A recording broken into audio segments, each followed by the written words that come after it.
Okay. Welcome, welcome, welcome. How is everybody this morning? It is Mike from PA. We are live once again in the Central Committee stream. A lot of stuff happened.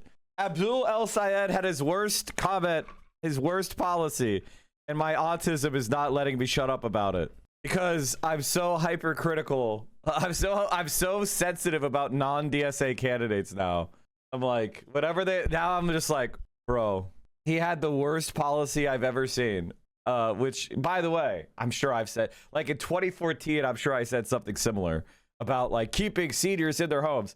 No, seniors should get the fuck out of their homes.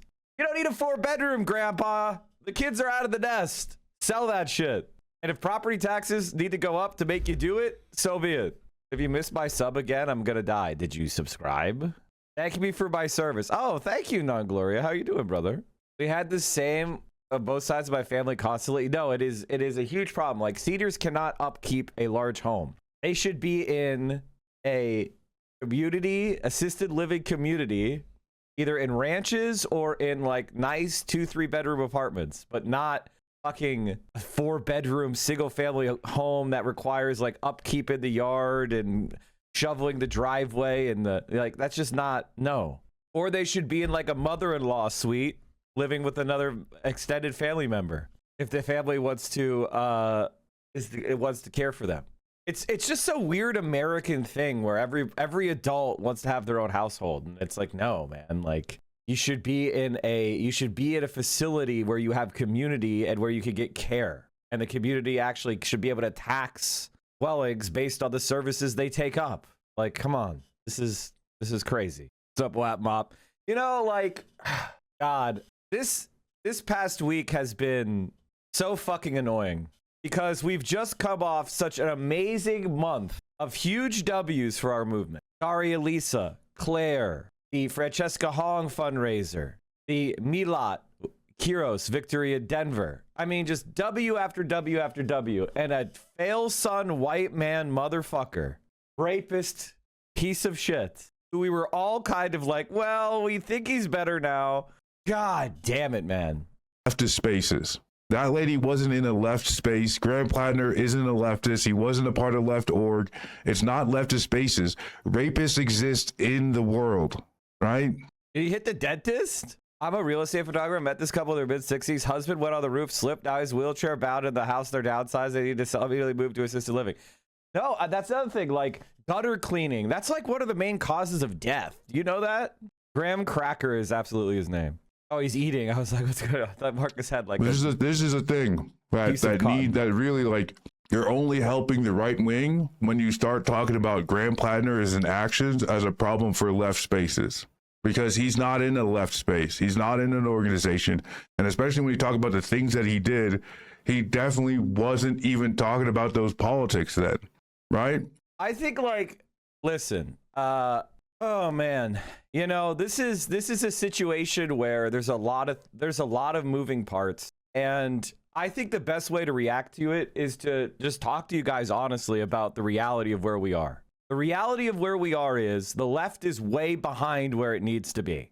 People talk about it's socialism or barbarism, but socialism is under-organized. The organizations are way too small. Our influence in politics is way too small.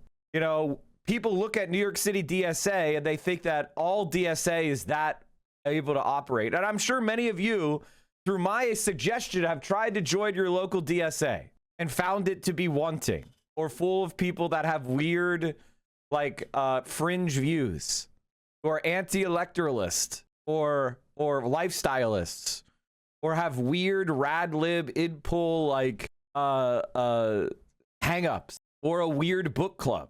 Like, these are all real. And part of the like, you know, crisis we have is it's not that any of those things are necessarily wrong. It's not wrong to care about bigotry. It's not wrong to care about making safe spaces. It's not wrong to want to educate yourself on theory. Like, all those things are not necessarily wrong, but the left in America is chronically under-organized and under-serious, which leads us making compromise. And Graham Plattner is the perfect example of when that goes wrong. I'll be completely honest with you, chat.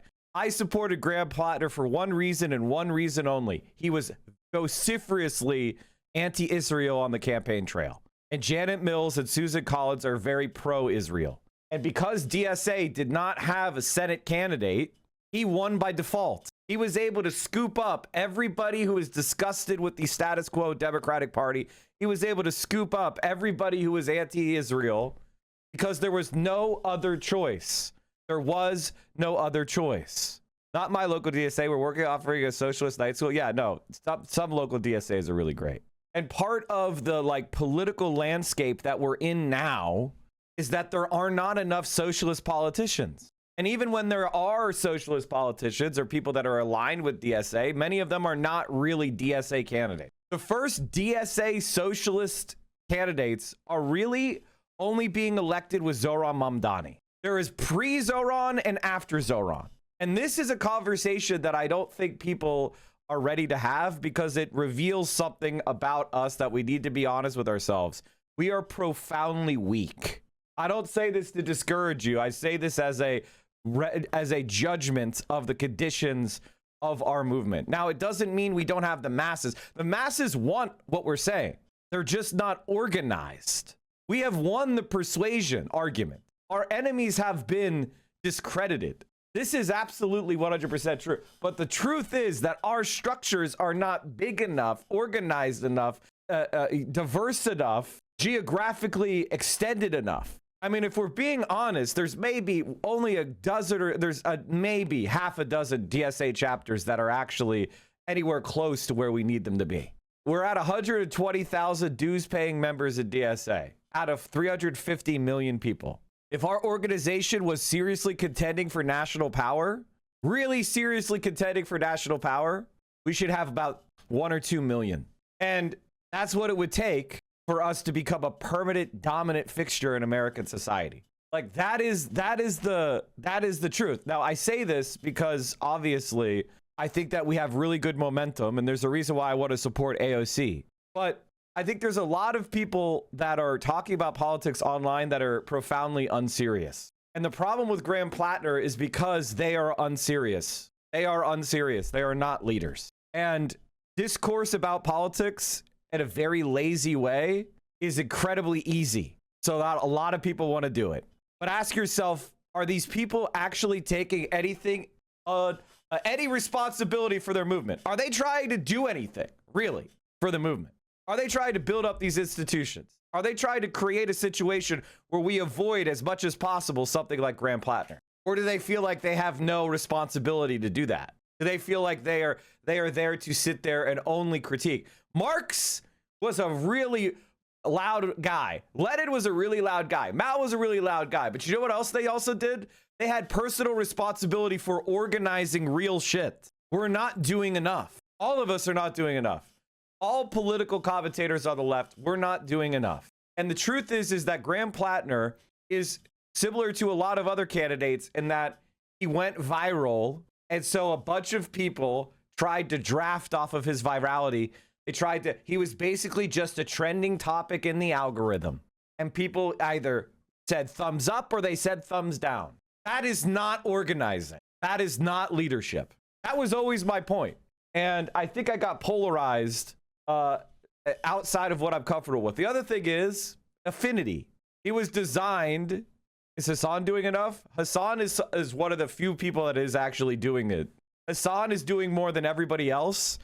And we should all have that energy. Let's be honest. In fact, Hassan has made me realize that I need to step up my fucking game. I'm being too complacent and too comfortable. That's why you've seen me in the past 6 months raising a bunch of money, bringing on more politicians, having more conversations, getting you guys more involved with organizing, because I'm realizing that just being some kind of annoying commentator who's not responsible for goddamn thing is fucking stupid. When you say we, do you mean, I mean all leftist so-called content creators. I don't want to call out anybody by name, but ask yourself, whatever content creator you're thinking of, do they actually organize with anybody?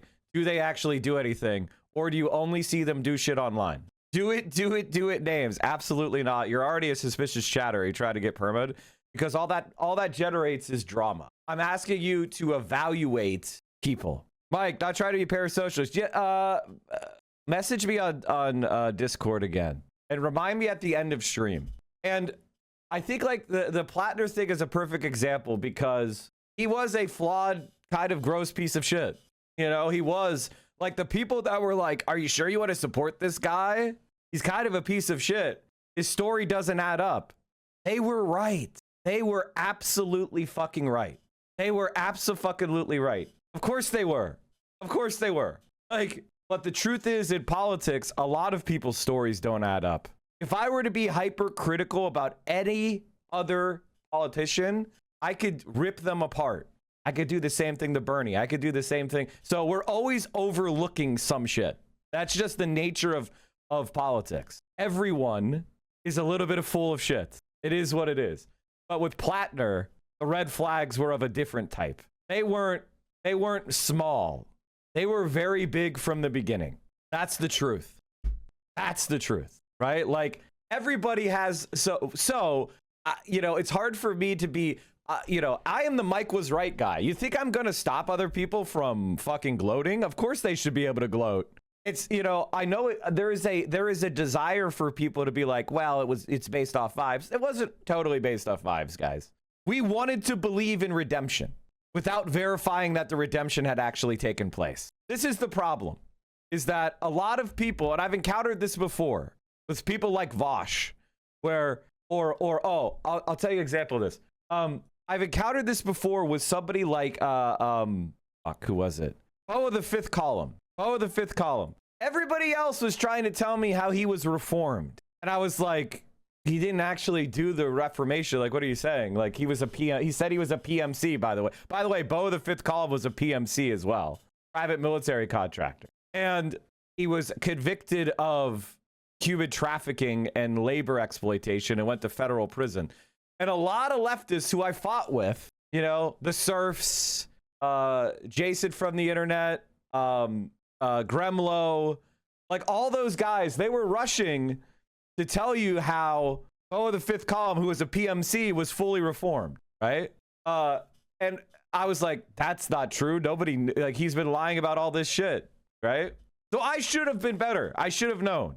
Can you guys give me the BRG Substack? I might bring him on the stream. Where's Bo now? His wife makes the videos now. They made a lot of money from YouTube, so you know, everybody knew that he was a fucking predator, criminal, PMC, so they flipped it over to his wife. I don't know if she still makes videos, but he was very much in the Graham Plattner, John Fetterman vibe. And by the way, people saying that Plattner was another Fetterman, they were right. Sorry, got this one wrong again.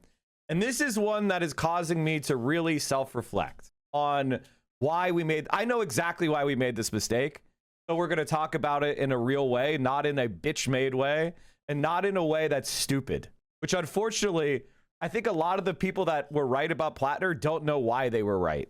Unfortunately, they haven't evaluated it. They went off some very simple heuristics, which honestly are good enough. If somebody is a mercenary, they're a piece of shit.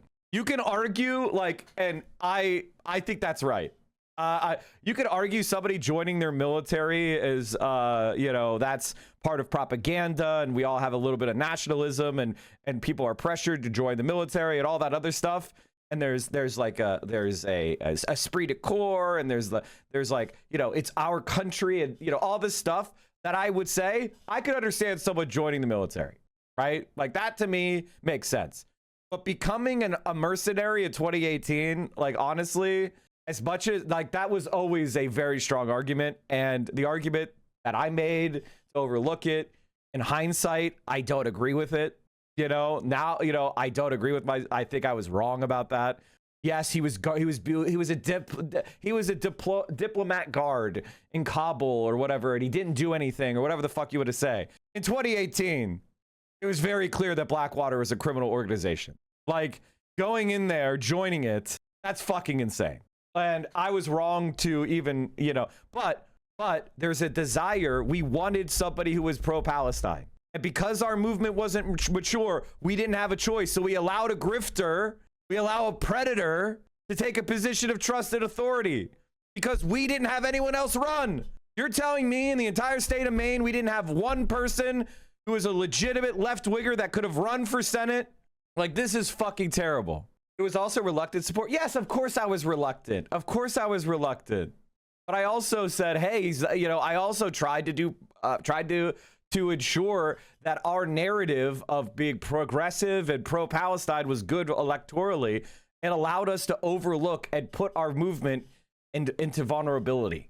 That's the reality, guys. We can't just, like, this is, honestly, I'm not trying to say that I'm the best person in the world or anything, but if you don't want to critically examine the mistakes that led to what the conditions we're currently in, then you have an ego problem. I really had bad taste in my mouth on the Ken Klippenstein about self-flagellating. It's not about self-flagellating. It's about how do we correct the situation so we don't get burned like this again. Because we didn't vet a good candidate to represent the pro-Palestine movement, now we might lose the win. We won electorally, and it's being destroyed because we didn't vet the guy. Our movement just got set back. All of us who are pro-Palestine, who critically supported Graham Plattner, like myself, like Hassan, like the Majority Report, like Kyle Kulinski, all these, we all look like idiots. We all got fucked up by this. You know, our credibility gets damaged. Bad faith people could use it to attack us. So we can't, like, if we paper over this, then we're going to make the same mistake again. I don't like to make mistakes. I don't know about you guys. I hate making mistakes. What could have people have said that would help convince us? Might help us learn how to convince others in the future. I don't think it's, here's the thing. The reason why Graham Plattner got in the position he is, the structural problem that gave us Graham Plattner is not we didn't vet him enough or whatever. The problem is we didn't have a DSA candidate for Senate in Maine. How the fuck? That's the problem. So some guy recruited by a consulting company with no vetting just started repeating talking points. And you know what? He was a pretty, you know, not to, I don't want to praise Graham Plattner. It's more the structural problems that led to the Plattner thing. It's not our individual ability to suss it out. It's that we didn't have, and by the way, DSA itself will also make mistakes. But I can tell you, DSA Maine did not endorse Graham Plattner. Why didn't they endorse Graham Plattner? Because he was a fucking mercenary. Because they said, we're not going to endorse a fucking mercenary with DSA. I would have voted against endorsing him too. But the problem is, like, that is not good enough. We need to have our own candidates. We should be able to come up with candidates for these elections. And that's why this grifter was able to gain power. Like, this grifter was able to gain power because we didn't have an alternative. And that's the thing that frustrates the fuck out of me, right? Perhaps Maine doesn't have enough of a DSA base to have a viable candidate. 1.5 million votes for Graham Plattner or whatever the fuck it was, or 150,000 votes for Graham Plattner. They absolutely do. It's just not organized. It's just not organized. That's my problem. I don't think all the DSA branches are developed enough for a Senate candidate. Like, even NYC DSA likely only now could do a senator or governor. Well, that's exactly the point that I'm making, Shmoolander. And obviously this is very early on to the stream, but I just wanted to do this stream of consciousness because it's like, I think the main problem that I have is I'm just becoming more and more disgusted with the same people I was already disgusted by. You know what I mean? Like, I'm not seeing leadership. You know who I'm actually really respect a lot, even though we disagree on a lot?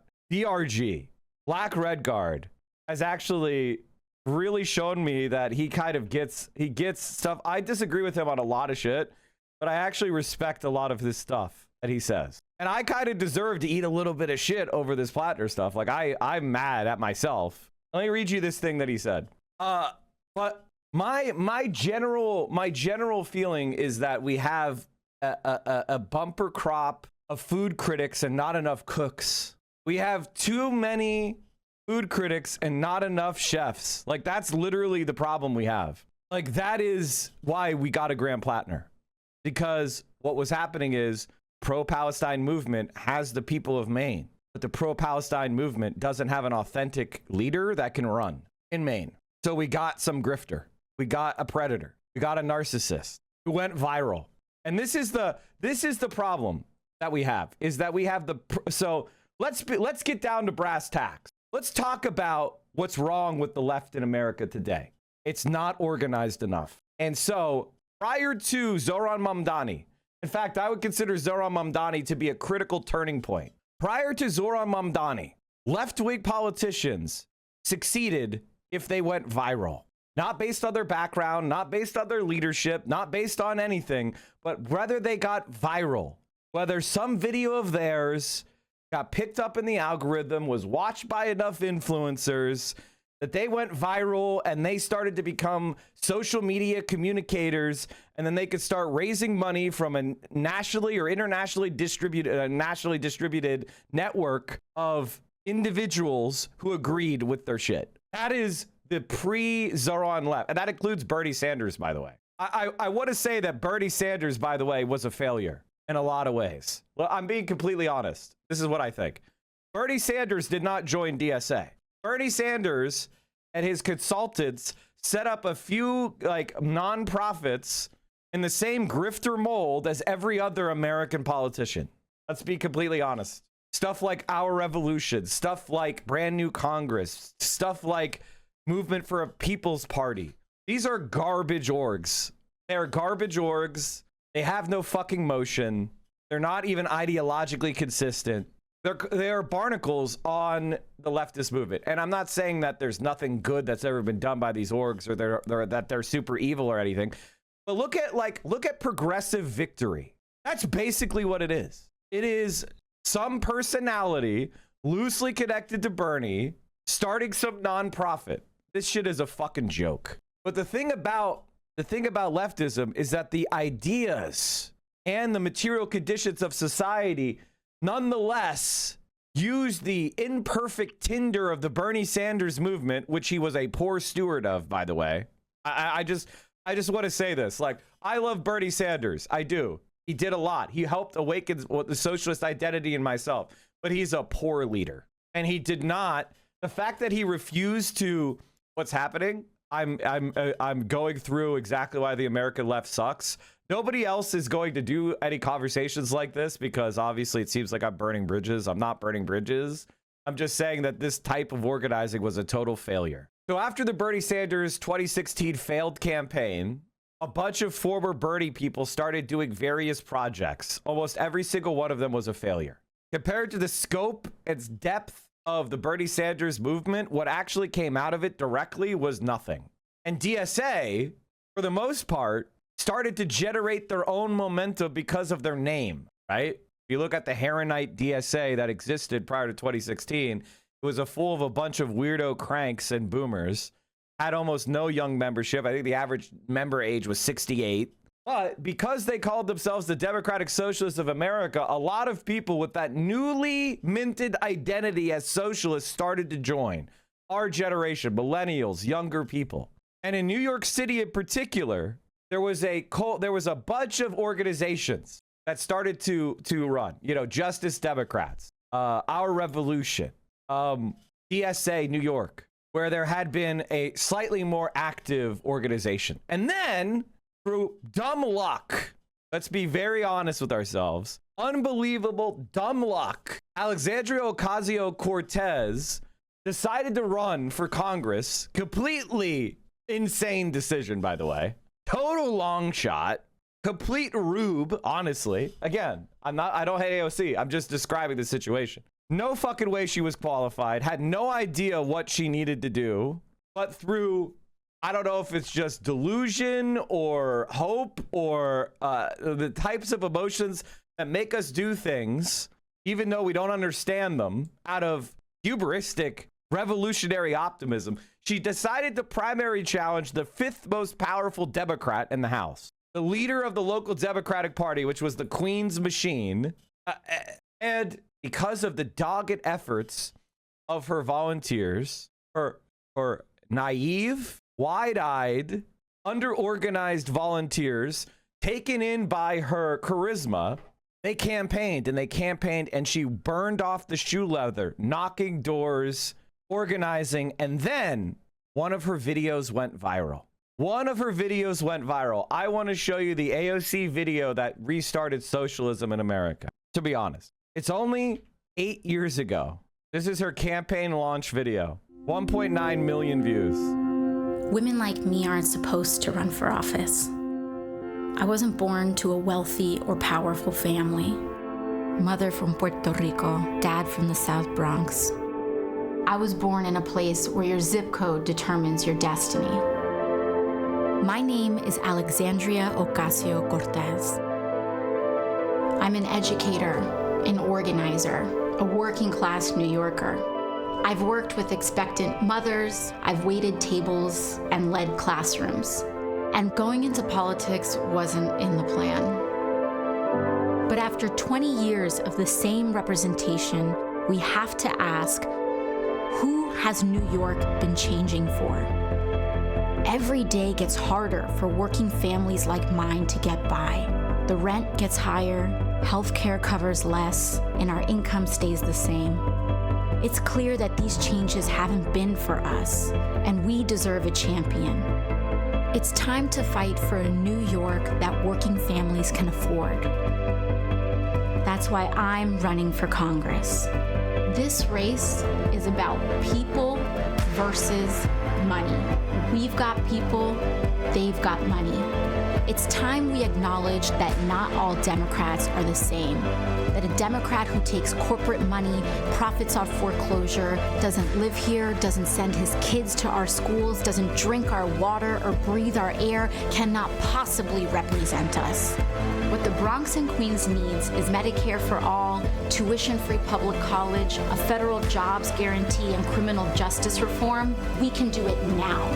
It doesn't take 100 years to do this. It takes political courage.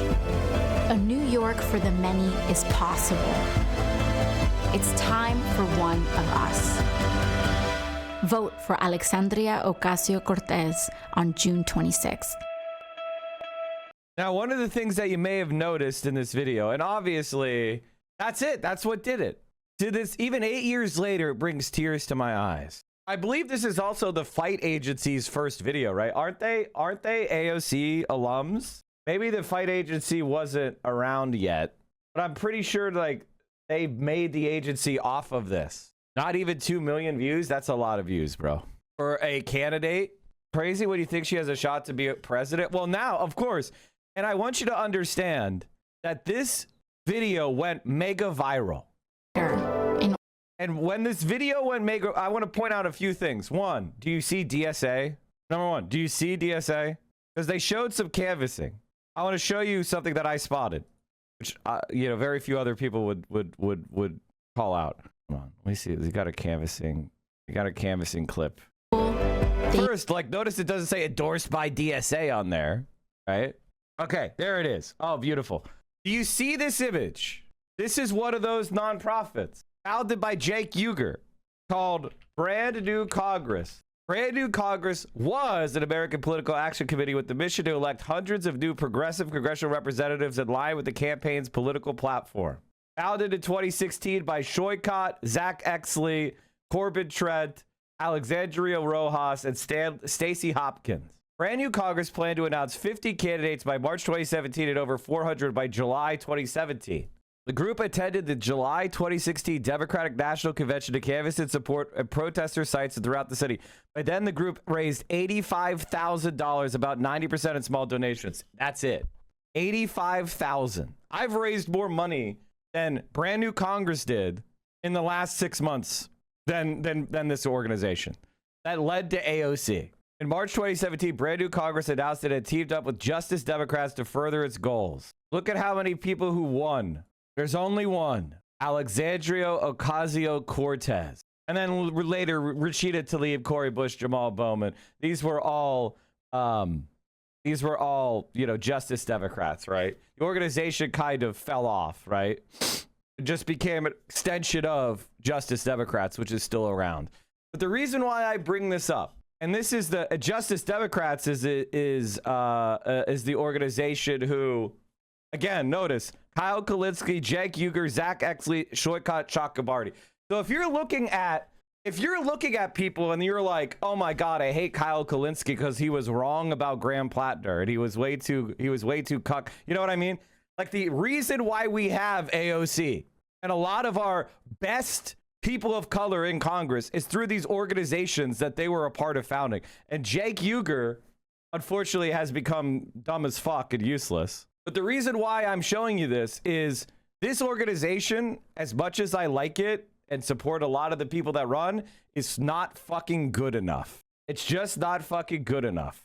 So we, you know, to keep the thread going. So before this moment, Bernie Sanders had not really, before this video went viral, Bernie Sanders had not created a durable leftist movement that had carried on beyond 2016. And he did not do so. It was AOC who did. Ironically, as much, you know, a lot of the people that you'll see, they love Bernie Sanders, but they bash AOC. The reality is that AOC is the leader who actually tried to build an organization that wasn't just about herself. That's the reality.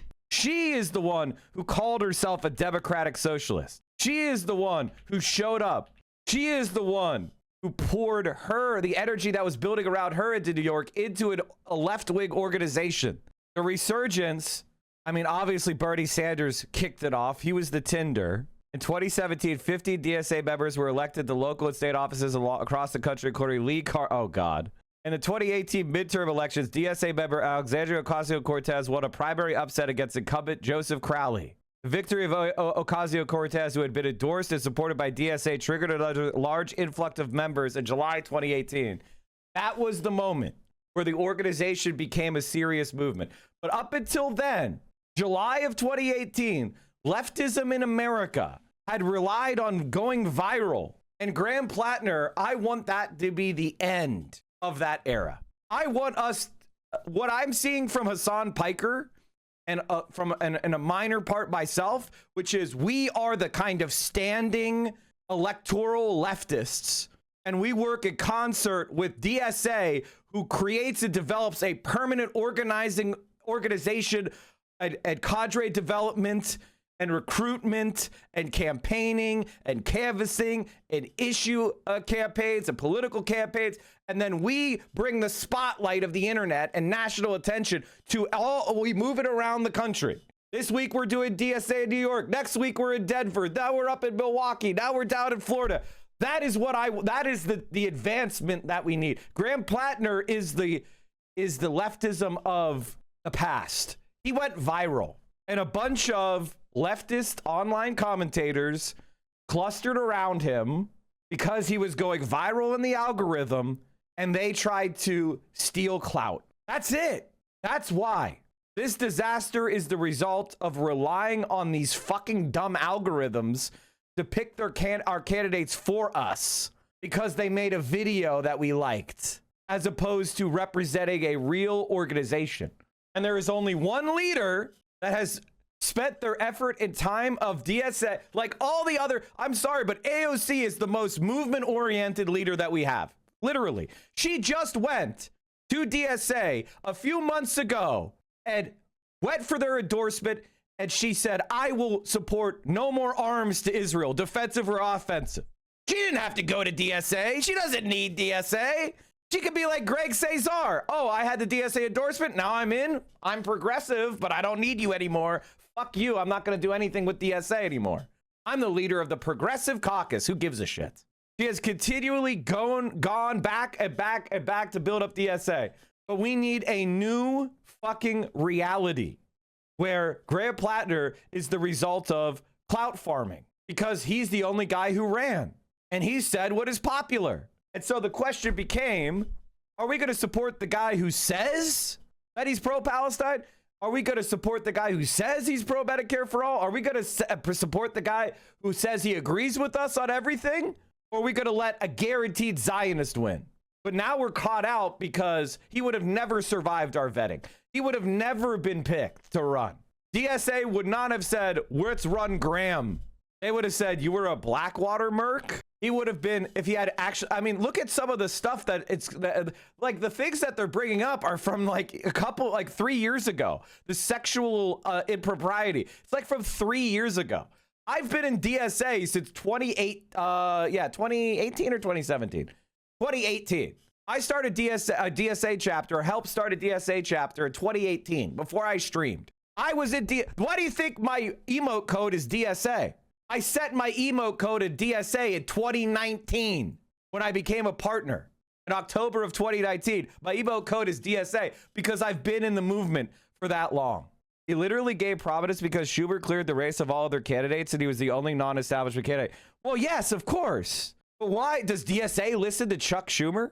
And like, I'm having this conversation with you guys because, the reason why other people don't have this conversation with you is because either they're grifters or they don't understand how the world works, and which means they're childish. We are trying to play the game that's before us, right? And obviously, I hope it all works out. When Graham Platter gets pushed out, and he should get pushed out, and he will be pushed out, hopefully we can get a candidate who is good on the issues that we care about. That's what I want. I want to have a candidate who's good on Israel, good on the genocide, meaning they actually want to stop Israel. I want a candidate who supports our progressive policy positions and is working with DSA and identifies themselves as a democratic socialist, preferably. That's what I want. That's what I've always wanted, which is national power for our movement, because AOC is going to run for president in 2020, and she's going to need as many allies as she can get. And I think the problem is that we've just been relying on quite frankly immature and stupid commentators who are not involved in a goddamn fucking thing of real worth. Let's be honest. Mike built a time machine? Huh? What are you saying? I'm sorry, 2028, not 2020, sorry. 2028. 2028. I'm sorry, I'm getting old. I can't believe the time is flying, okay? If you ask me if I'm waking up in the morning and you say, what year is it? I'd probably say like 2011 or something, because I'm getting old. So when are you starting IRL campaigning? That's what I'm doing.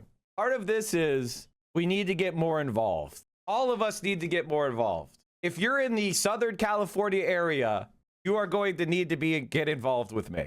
I want us to set up a mic from PA, and if Hassanabi heads who don't like me or whatever else, people who are not my biggest fans, I want you to help me in Southern California. I want you to show up to organizations when I ask you to, and we're going to get involved. It's not even necessarily about IRL streams. It's about taking the movement we have. Maybe I'll keep doing the same type of streams I do, but then we also have an IRL component that is not streamed, right? Because not everything needs to be streamed.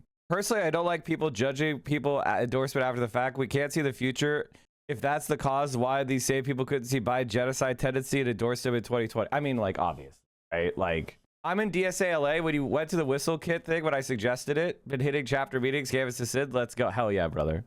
Are there DSA candidates in November? Yes, of course. Do the left have a better chance with an independent candidacy in Maine, i.e. the Dems put up a centrist and he stays past? Okay, let's not assume the loser yet. Can you make it to the DSA Ventura chapter convention? Maybe. What is Mike like in person? Honestly, even more handsome and charismatic. Wherever I go, you'll see a cluster of people surrounding me. No, I'm kidding. All right. So like ultimately what I'm trying to say is that our movement is a lot more popular online and is a lot more popular in the people's minds than we have the bones and sinew of a real movement. That has been our struggle. That has been our crisis. Is that, and by the way, this isn't just about like, I'm sorry, I've seen a lot of stuff that honestly has only confirmed in my mind how certain people need to be excluded. I like when people are right. I like when people point out that they're right, you know? But I also like a sense of, and this is very more important, leadership. Leadership is what I want to see. Magnanimity, if I could say words. I don't see it. I see narcissism. I see self-aggrandizement. I don't see leadership. I don't see any political project. And say what you will about somebody like Kyle Kulinski. He's actually trying to build a political project. In fact, you could say that Kyle Kulinski is more successful as a commentator in building real shit than almost anyone else. That's embarrassing. That's embarrassing. I like Kyle, but he's not part of our movement, part of the DSA. He makes YouTube videos only. What do you mean? I thought he mostly because he started Justice Democrats and gave it the early energy that helped create AOC, who is the actual movement leader.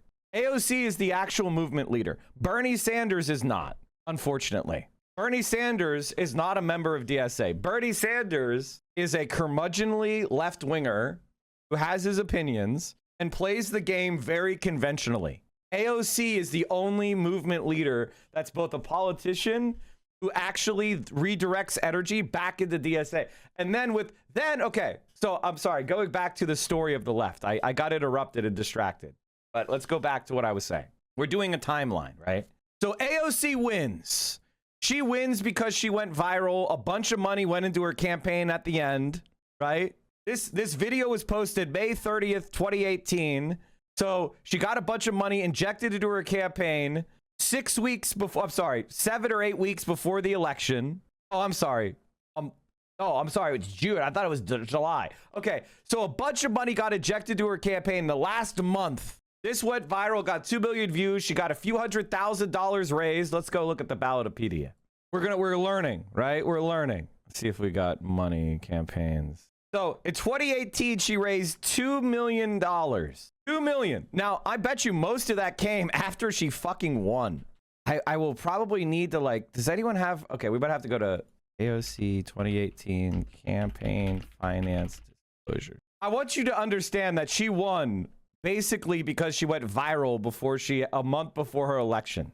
And that has parlayed and parlayed and parlayed because the movement is so much weaker than the substance of the political beliefs of our society. Okay, let me look at the 2-year period of 2017, 2018.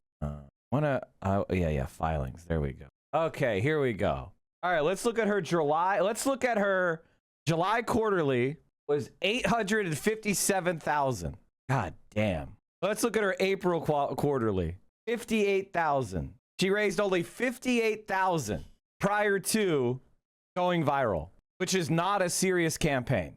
I mean, she raised 118. So back then, 118 was barely over the level where you would consider it a serious primary. But only 58,000. And after she went viral, she raised 556,000. This is July. Includes after she won. I wonder how much money she got from before she won. I'd have to go into some someone would really need to I bet you she raised most of this money after she won the primary. What I'm trying to tell you here is our movement exists because of a few lucky bounces. The way it does. The victory of Ocasio-Cortez, who had been endorsed and supported by DSA, triggered another large influx of members in July 2018. That same year, DSA member Rashida Tlaib won a primary for congressional seat in Detroit. Both went on to win the general election, though DSA noted these were not homegrown DSA campaigns in the way their later victories were, such as Julia Salazar's 2018 win in New York State Senate, and the election of a 6-member socialist slate to the Chicago City Council in 2019, and a 5-member slate to the New York State Legislature in 2020. As of August 2025, 250 DSA members held office, with 90% elected after 2019. And this reality, this rebirth, when Bernie lost, we were devastated. It seemed like a foregone conclusion that Hillary Clinton would be the next president. And then Trump won. DSA membership exploded immediately, growing from 8,500 on election day to 21,000 by May 2017. I joined in January after I saw a mainstream news article saying all Bernie supporters were flooding into DSA. The vast majority of us, this was our first socialist organization. As we got our footing as a movement reborn, the overwhelming sentiment at the time was anything is possible. We had just lived through the utter upheaval of political norms. We saw new breakthroughs all around us. The clearest example was in June 2018 when AOC, a millennial Bernie-supporting barista calling herself a democratic socialist, ousted the second most powerful Democrat in Congress, Joe Crowley, in a massive upset victory.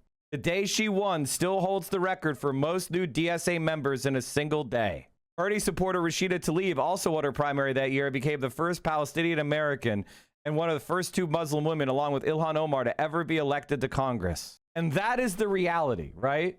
The COVID era was bad. DSA membership continued to grow until it reached a high water mark of 93,000 in early 2021 after a big membership drive. The growth from this drive was difficult to sustain as it was disconnected from a particular organizing project and lacked dedicated political onboarding. This is something that I want you to understand.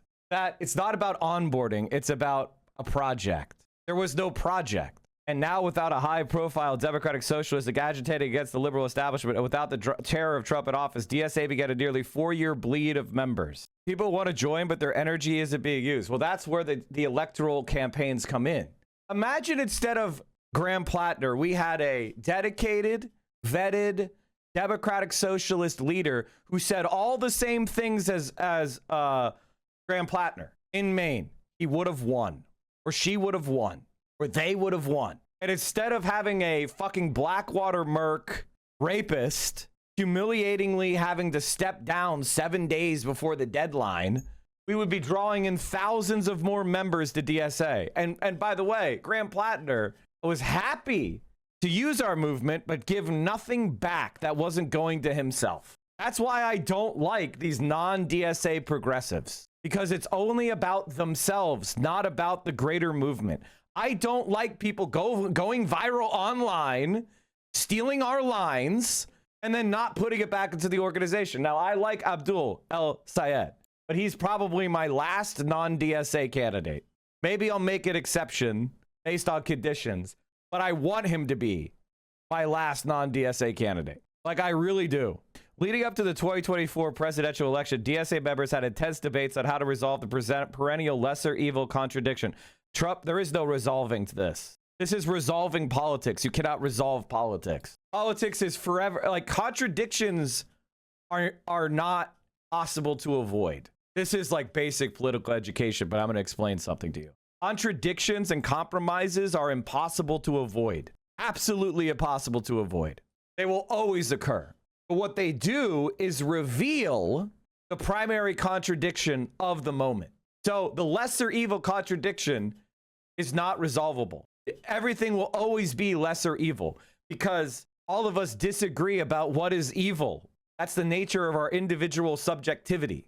There's always going to be friction. There's always going to be disagreement. There's always going to have to be compromise. Compromise is the essence of politics. Now, I'm not saying compromise stupidly. I'm not saying compromise your identity. I'm not saying compromise your values. I'm just saying the concept of resolving this contradiction is impossible. It's the nature of politics itself, which is the struggle between interests. There will always be a struggle between interests. A Trump presidency would surely bring terror on the world, but how can we condone Biden, the perpetrator of a genocide and an enemy of the working class? The NPC eventually agreed on a statement that amounts to, the choice sucks. Join DSA so we have a good option today. When Trump won, popular frustration and dissatisfaction with the Democratic Party was palpable almost immediately. And for the first time since 2021, DSA had net positive membership growth. Net positive growth. Donald Trump wins, and did people flood to DSA right after Trump won? I want to tell you the answer to that is no. The answer was no. They did not. I'll show you the chart. You look at it a lot here. This chart has really burned into my brain. When Trump got sworn in, there was a bump, but then it flattened out. It was Mamdani's campaign. That was the beginning of the surge. Down from a low of 64,000 October 2020, we recently got back above 80,000. We're at 120 now. The organization has grown 50% since this article was posted, which was last August. Since November, new members have been filling chapter meetings like nothing we've seen before COVID. Their political inclinations are also noticeably different than new member waves of the past. On average, they're excited about the prospect of an alternative to the Democratic Party. As of this writing, Zohran Mamdani has just won the Democratic primary for mayor of New York City. Much will be said elsewhere about what this accomplishment means for our movement, but it will undeniably be the defining event in this period of DSA's history. I hope not. I hope it's only the beginning. And so what I'm trying to say, what I'm trying to explain to everyone here is that we are in this place because our movement is not mature enough. And anybody trying to point to anything but that is leading you astray. We have to mature our movement. We must build DSA because it's the only alternative. There is no other alternative. I want to make this very, very clear. There is no other alternative. None. And playing around like there is a fucking joke. Why not X, Y, and Z other org? They have about 5% or less of the members of DSA. This is a country of 350 million.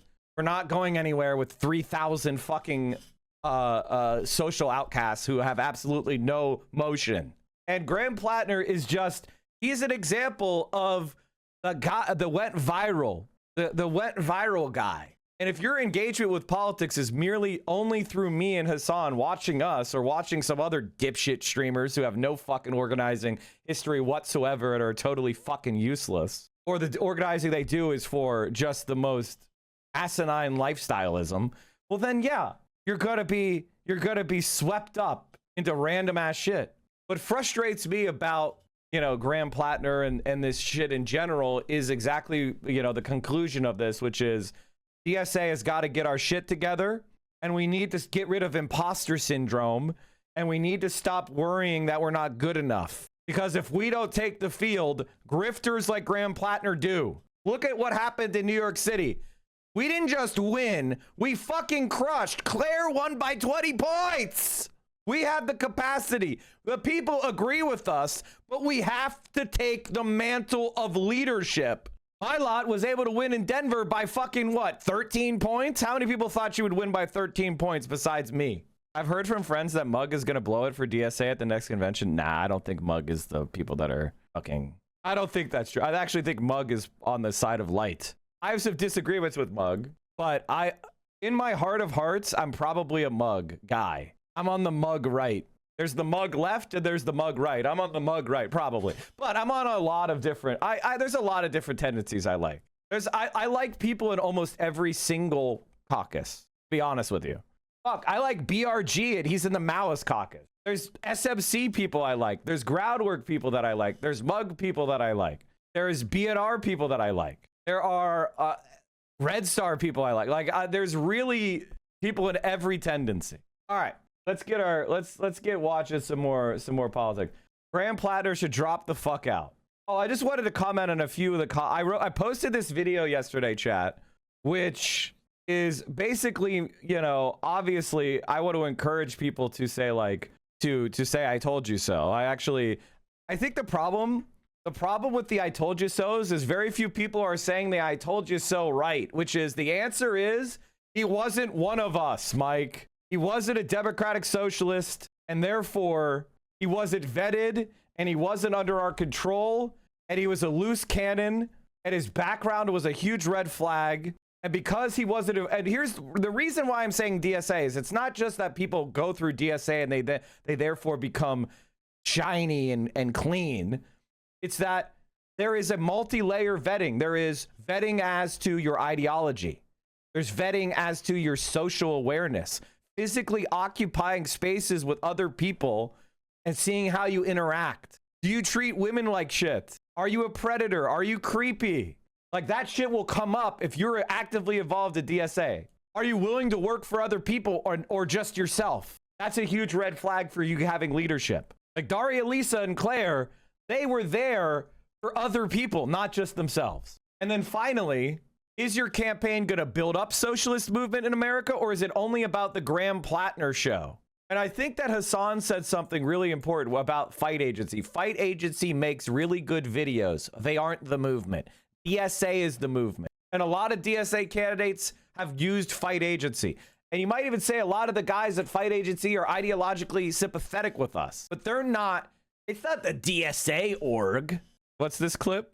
And like one of the things about me is I don't like sycophants. I don't like when people just say I'm right. I actually don't like that. What I want is smart commentary. I want engagement with the ideas. I don't want validation. I want refinement. You know, like validation is boring. Coming smarter is where the value is. This is what happens when they have DSA people on the debate. Okay, this guy like, and unfortunately, like a lot of my haters are not very bright, unfortunately. And like, and this will be my final point on Graham Plattner. Like, Graham Plattner was smeared for being anti-Zionist. There's no denying that. But he was also a piece of shit. Both things can be true. Both things can be true. Okay, let me see about this. The solution to white supremacy is not to extend the benefits to minorities as well. That will never work. This mindset, Mike, is like here is something good. The same mindset that leads people to make comparisons between DSA and Graham Plattner as it pertains to proper vetting and leeway. You are not giving these black leftists leeway. They are coming correct. You're giving them support. Ask yourself what leeway you're giving these black socialists in comparison to a 4-tour machine gunner in Iraq, Blackwater Merc, super Nazi tattoo bearing. Okay, yeah. Okay. They're talking about my clip where I was defending Chris Robb. Let me show you what this is. Let me show you this clip after it occurred. And you guys remember the Chris Rabb interview where I defended Chris Rabb? Remember when I saw Chris Rabb? Yeah, you remember how like Kyle Kulinski and Crystal Ball were going super hard on Chris Rabb for not endorsing Graham Plattner, and I said, what the fuck's wrong with you guys? He's not DSA, number one, and number two, Chris Rabb represents Philadelphia and DSA.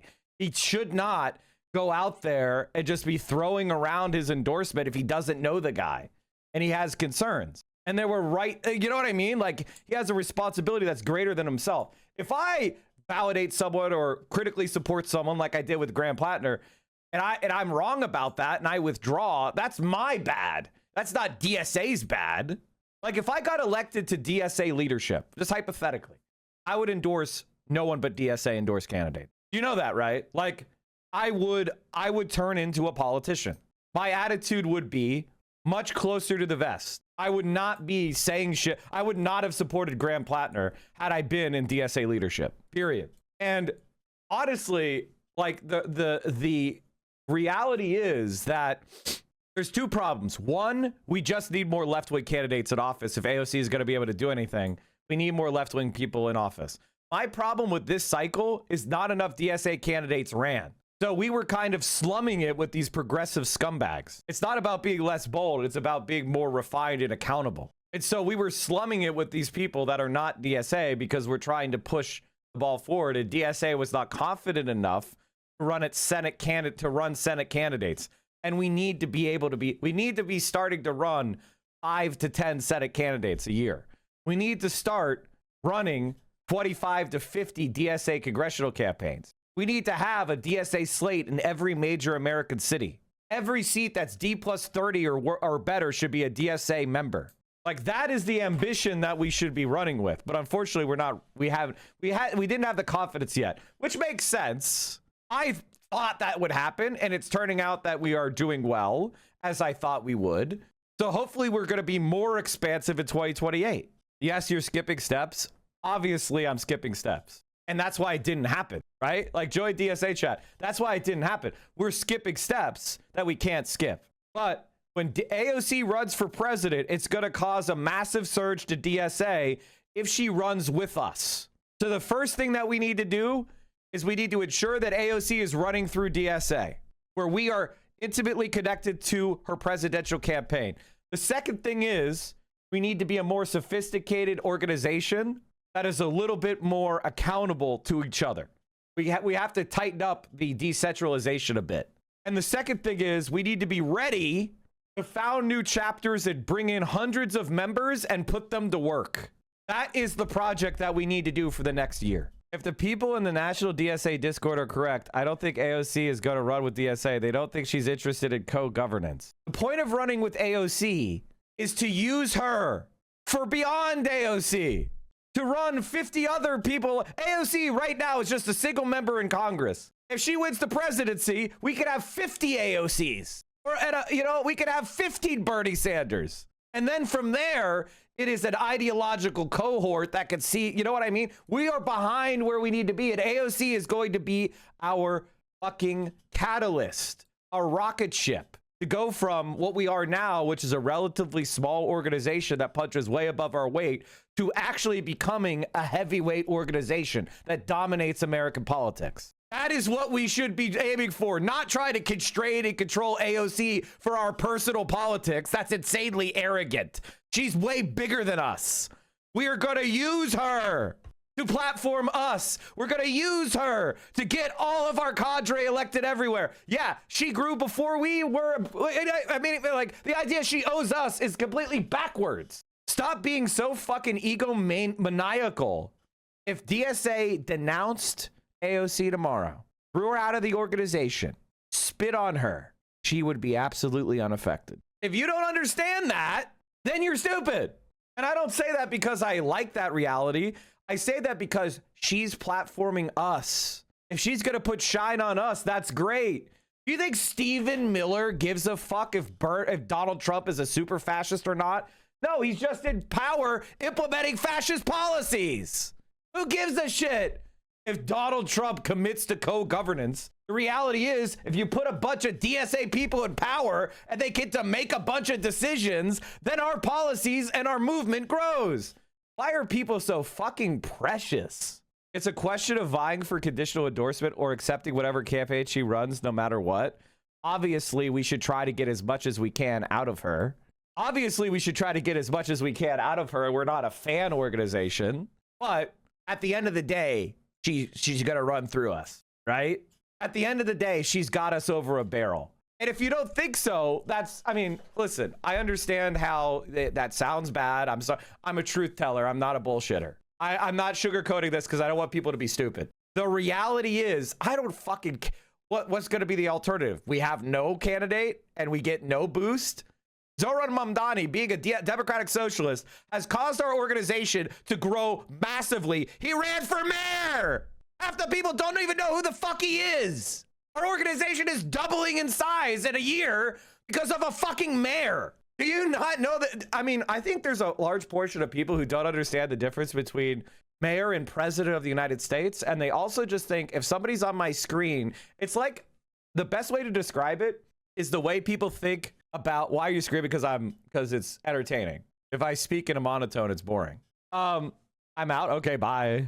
I guess I'll just have to be with the thousands of other people. Bye. Bye. Anyway, what was I saying? Somebody wanted to announce their departure. Flight 67 from Doucheville to Asshole Moron is departing. Thank you. Everybody got the announcement. Okay. What was I saying? Oh, okay. Obviously, I want AOC. We could get shit out of AOC, right? Like, of course. We should, of course, get her to run on a whole bunch of policies. But the idea that she's going to be subordinated to us is just insane. Of course, like, what? Like, you think no politician ever is going to pledge for that.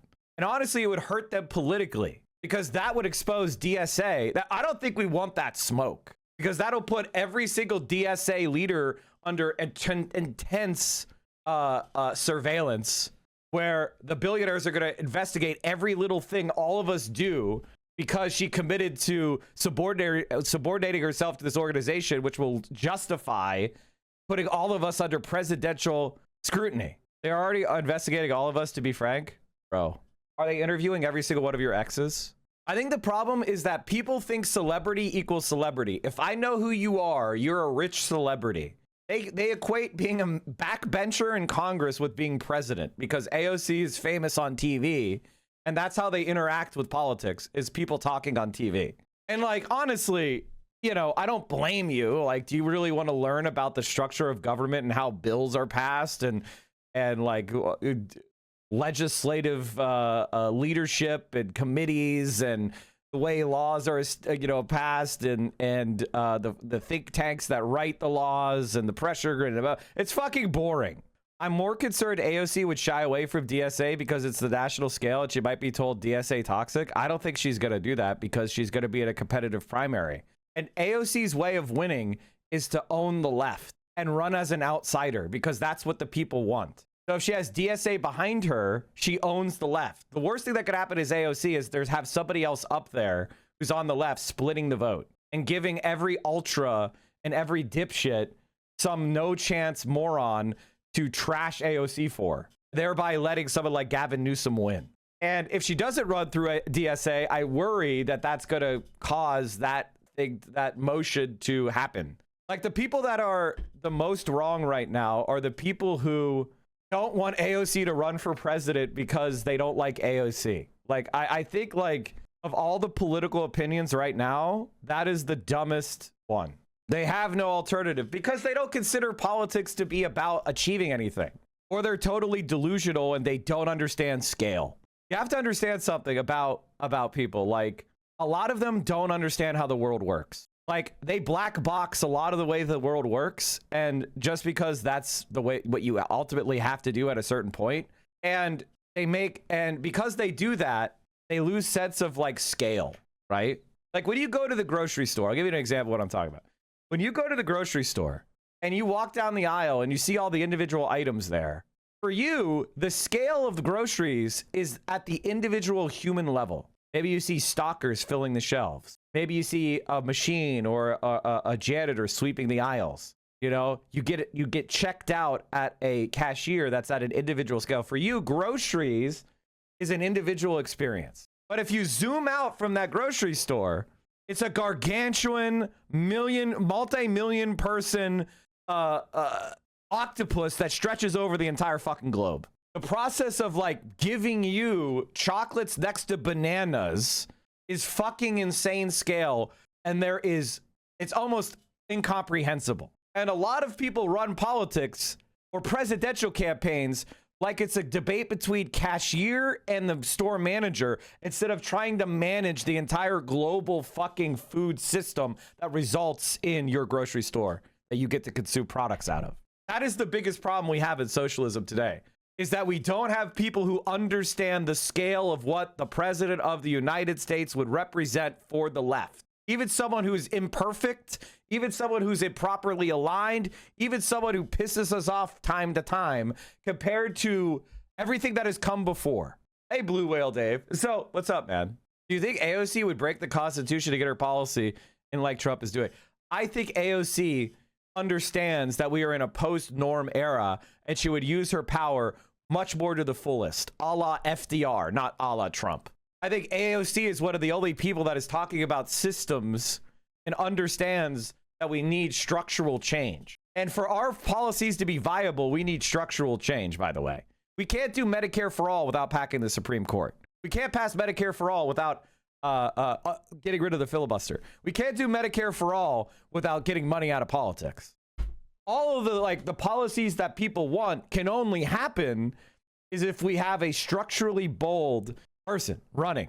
And I want you to understand that if AOC doesn't win, we're not getting Medicare for all for at least another 15 years. So maybe you guys want to wait another 15 years. I don't. I hope you watched FT's video yesterday. I watched Sean's video. You may have blind spots, but do some good. Even if I don't like you, leftists should grow together. I think that my blind spots, I talked about them pretty extensively. I actually don't think people should be shy about gloating over being right about Graham Plattner. I just think that their analysis should be based on what made Graham Plattner possible. And the answer is we didn't have DSA in Maine ready to run a Senate campaign. We didn't have movement leaders ready to run a Senate campaign. And the only place where we have a DSA that's anywhere near close to the development it needs to be is in New York City. There is not one other DSA that's developed enough. There's only one DSA branch that's anywhere near where it needs to be, and it's in New York City. And even then, I'd say they are not quite bold enough, although they're getting there. And I feel like the main problem is that people think it's about discourse, or it's like, oh, you gave like obviously Graham Plattner was given the benefit of the doubt because he's white. Of course he was. But do you notice something about DSA candidates? Very few of them are white. You understand that? Because it's a meritocratic, democratic org that comes from the left. So the people that rise up are the people that are good, the people that are vetted, the people that are smart. And I want you to know, a woman of color is very unlikely to have rape fucking allegations because men do the raping. I feel like you only started voicing critical support for Platter after he condemned the kidnapping of Maduro. There were two things that made me do critical support of or lean more into Plattner. One, the obvious Zionist smear campaigns and the fact that the establishment and Zionism were so fucking desiring of destroying him, which to them, by the way, they got a W. Like I don't want you to got like obviously he should go, but I want you to understand unless he's replaced by a pro-Palestinian candidate, Zionism will have won the day. And it's not because Graham Plattner shouldn't be pushed out. He should be pushed out because he'll fucking lose. And he's a fucking rapist. But for them, they'll have that as a W. That's as far as they're concerned. The only thing that matters is the person's position on Israel. That's why they love Trump. They don't give a shit about rape. For them, it's about doing the genocide. Now, my other thing is like, from now on, again, I'm going to be focusing on content creators that do real shit. So if you're a content creator and you want to collab with me, I need you to show me the real shit you're doing. I'm not going to be doing any more. I'm not going to be doing unless you're somebody that I've had a relationship with for a long time, right? Like I'm not going to like cut off my friends, but like new content creators, I better see you're part of some real shit. This isn't a Fetterman situation either. Plattner is more sincere about his policies. Again, people with leftist worldviews still can have horrible personal faults.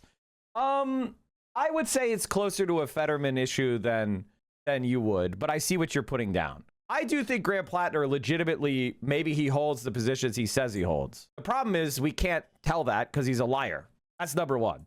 The second thing is he's like Fetterman in that he's a fail son. He's a white, middle-aged fail son who relies on his rich parents, who got famous for going viral, spouting shit we like to hear, and used Bernie Sanders' individual endorsement to get recognition and support he probably didn't deserve. And because he doesn't come from a leftist organization and he doesn't have a long vetted track record of doing good work, he was able to take power he doesn't deserve. All right, let's watch some Trump NATO shit. And then we're going to do the debate. I think I've said all there is to say about him. Hopefully he drops out soon. I want to thank President. Honestly, can I say something? I'm relieved. I'm fucking relieved. Thank God we're getting rid of Graham Plattner. Honestly, I'm fucking relieved. He was always a fucking horrible bane in our movement, and he was never worth it.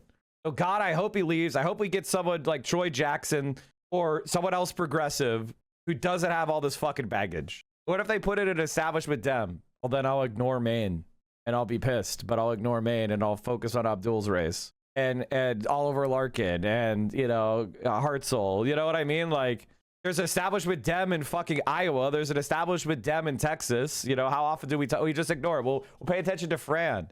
You know, like, it is what it is. But we're going to work our asses off to make sure there is a progressive put in. We got Cori Bush. Honestly, I'm relieved. And my general feeling, like one of the main lessons I'm also learning is I need to be a little bit more, if a lot of people I like are telling me someone sucks, even if I agree with them, even if I disagree with them tactically, I should just allow myself to be peer pressured a little bit more. My autism and my neurodivergence just doesn't let me care about social cues where it's like everybody kind of telling this guy sucks. The thing is, and this is the lesson to be learned, it's not because I'm trying to conform to the group. It's because there are intangible feelings that maybe that are harder to explain in words. And like, ultimately, I think all the objections to Graham Plattner were completely valid. I mean, if you go back and look to what I said after the fucking Nazi tattoo came out, I said, fuck this guy, right? Like, if another progressive candidate had been available, I would have supported them. The problem is we didn't have a DSA candidate. We didn't have anyone to push the energy to, so he was able to survive. I don't even know if I want to watch this Trump NATO speech because he's so fucking stupid and boring. Obviously, the establishment are trying to run as many dirty pro-Zionist shit as they can. Like, obviously, Israel is putting all the pressure on the world, put a pro-Israel candidate up. But I don't think Graham Plattner is the person to hold leverage. My worry is that, you know, I don't want Graham Plattner endorsing anyone. I want him to go away. By the Islamic Republic of Japan. They were shot at the aircraft carrier over a period of about 1 hour. 111 missiles shot by the Islamic Republic of Japan. Islamic Republic of Japan. God, his brain. What if he doesn't go away and actually wins? That's not happening, man. He was already like, Susan Collins was already within striking distance of winning, but the rape allegations, bro, he's gonna get out. He's gonna have $100 million spent saying that he's a rapist. And there are now 3 separate allegations. One that he, one allegation was that he falsely imprisoned the woman. One was that he took off condoms stealthily during sex, which is rape. And then 3, an outright home invasion attack, which is a violent rape. The guy is fucking done. I think he should be in prison, to be honest with you. This is just reported in the Washington Post yesterday. He's fucking done. Japan. They were shot at the aircraft carrier over a period of about 1 hour. 111. The Islamic Republic of Japan. Erdogan, really a great leader, a friend of mine, a strong person, a very strong, successful, and good country, and really a great. By the way, Erdogan is like such a bad president. He fucked up Turkey's economy so bad. I would say a great country. He's really done. The moment we got off the plane, our arrival, I want to thank President Erdogan, fantastic. And I also want General Mark Rutte, extraordinary person, great leader, so many personnel, an unbelievable job. Couldn't want to say there was just love in the sitting, but it's too bad they didn't see this. Every one of them spoke for a little while. Have you seen the movement to put Graham Plattner in jail? Let's get him out of the race first, okay? It's a lot of, we kept it short, but it's too bad the press couldn't have seen what we were doing in that room, because it was very smart people, have a lot of good in their heart, not good. They're doing a great, the world is doing well. You know, the oil is, I want to say that throughout my first term and over the past 18 months has led a historic effort to actually increase the defense spending and to have equipment other country in the world had. Venezuela, when you look at Iran, their military in a couple of weeks had a good military, good navy. They had hundreds of airplanes. They're all gone. They're all lying burned up on the radar. Everything's combat capability is pretty low. They have a small percentage. They have some of launchers. Dow tumbles 700 points as U.S. oil tops $75 with Trump saying a tax on Iran will continue. Trump says Iran ceasefire is over. U.S. will hit them hard tonight. So we are, last year's great, the benchmark. But now they're all thanking, and most of, in fact, today they were very positive. One of them was, I didn't think player today was a great team. As all of the leaders understand very well, the United States remains by far the largest contributor to NATO, monetarily and maybe otherwise, and the strongest military anywhere in the world. And they respect us as a country. Again, they didn't respect us 2 years ago. They laughed at us. NATO laughed at us. Everybody laughed at us. They don't laugh anymore. There's no more laughing. This year we invested a record $1 trillion in our armed forces, and we're going to be asking for $1.5 trillion coming up, the money being spent. Just so you know, $1.5 trillion is a $500 billion increase. $1.5 trillion is what the Green New Deal would cost. So if anybody ever tells you we can't afford to do the Green New Deal is actually $1.6 trillion per year. So we are doing this instead of the Green New Deal. I want to show you the Green New Deal. Senator Bernie Sanders' Green New Deal is a sweeping $16.3 trillion climate blueprint designed to eliminate U.S. fossil fuels by 2050. $16.3 trillion is $1.63 trillion over 10 years. Actually, I think it's over 20 years. So another way of saying it, we're doing this spending on the Pentagon instead of the New Deal.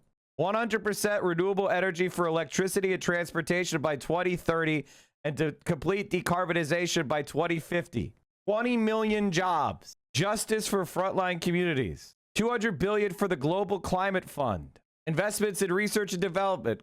Conservation of public lands. Scaling back military spending on maintaining global oil dependence. Reduced need for federal and state safety net spending due to creation of millions of good-paying union jobs. Like, do you understand? Electrifying, weatherizing homes, modern smart grid, renewable energy for the nation's growing needs, 100% renewable energy by 2030, regulate dangerous greenhouse emissions, fully electrify, decarbonize our transportation sector, build public transit that is affordable, accessible, fast, and resilient, with a $300 billion investment in public transit ridership, high-speed regional rail, decarbonize shipping and aviation, worldwide materials recycling program, and massive investments in research and engineering by marshaling resources across the federal government, repair the nation's water systems. Look at all this shit, dude.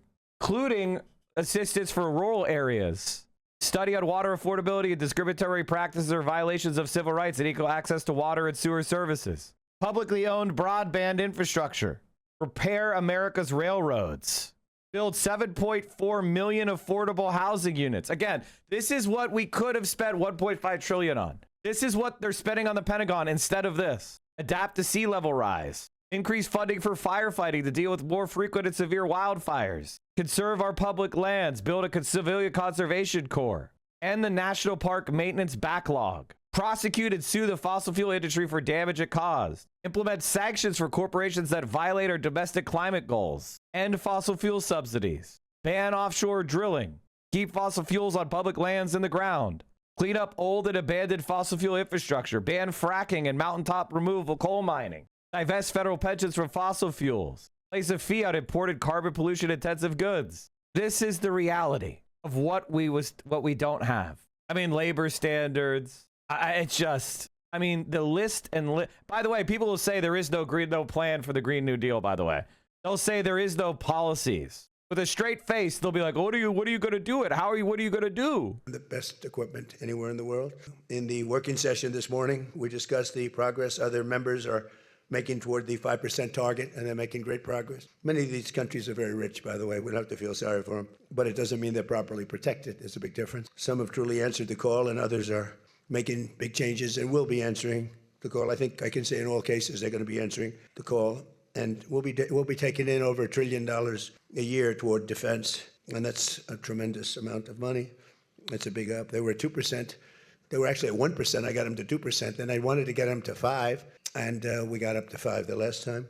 And they're, just again, if you could have seen the respect and the love in the room, and it's love really for the country, for our country. I don't want to say me because you'll say, oh, he's so conceited. But they do. I mean, they like the job I'm doing. They said, we love you. These are grown people saying that. Maybe, I don't know, maybe they're trying to get to me.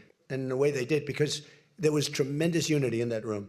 And I urge all nations to accelerate their plans to get the benchmark as quickly as possible. The benchmark is going to be that 5% number. That's the number it should have been for years. As a result of the commitment we achieved last year, defense spending of other NATO members surged by more than almost $150 billion in 2025, and much of that money is being spent on American-made equipment. They all want American-made equipment. We're pushing very hard to have the defense companies, and they're great. We make the best equipment, the Patriots and the Tomahawks, and everything we have is considered to be the best. Not by me, it's everybody wants it.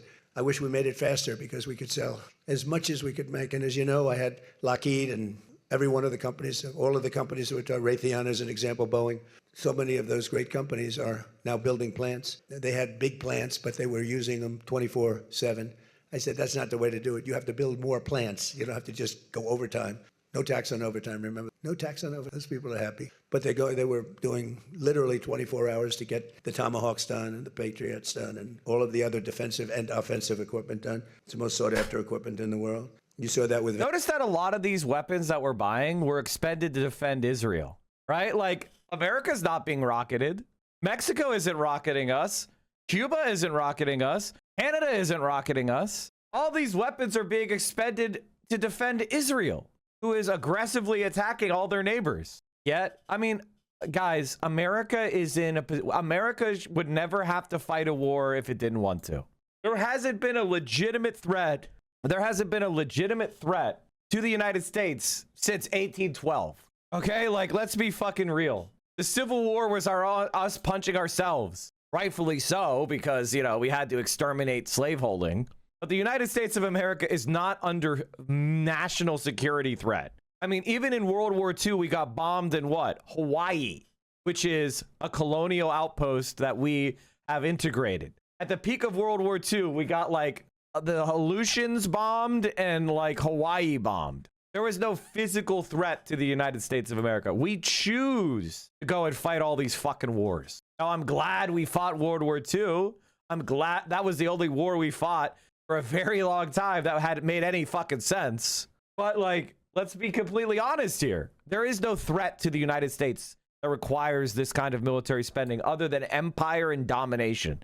And the empire and the domination no longer serves the interests of Americans, if it ever did. Can you explain how devastating 5% is for European social democracy? Yes, it's destroying Europe and turning it basically you're living through European Reagan. Germany has Europe's Reagan right now. They're slashing their social safety net. They're slashing their labor laws, and they're implementing military Keynesianism. It's absolutely insane.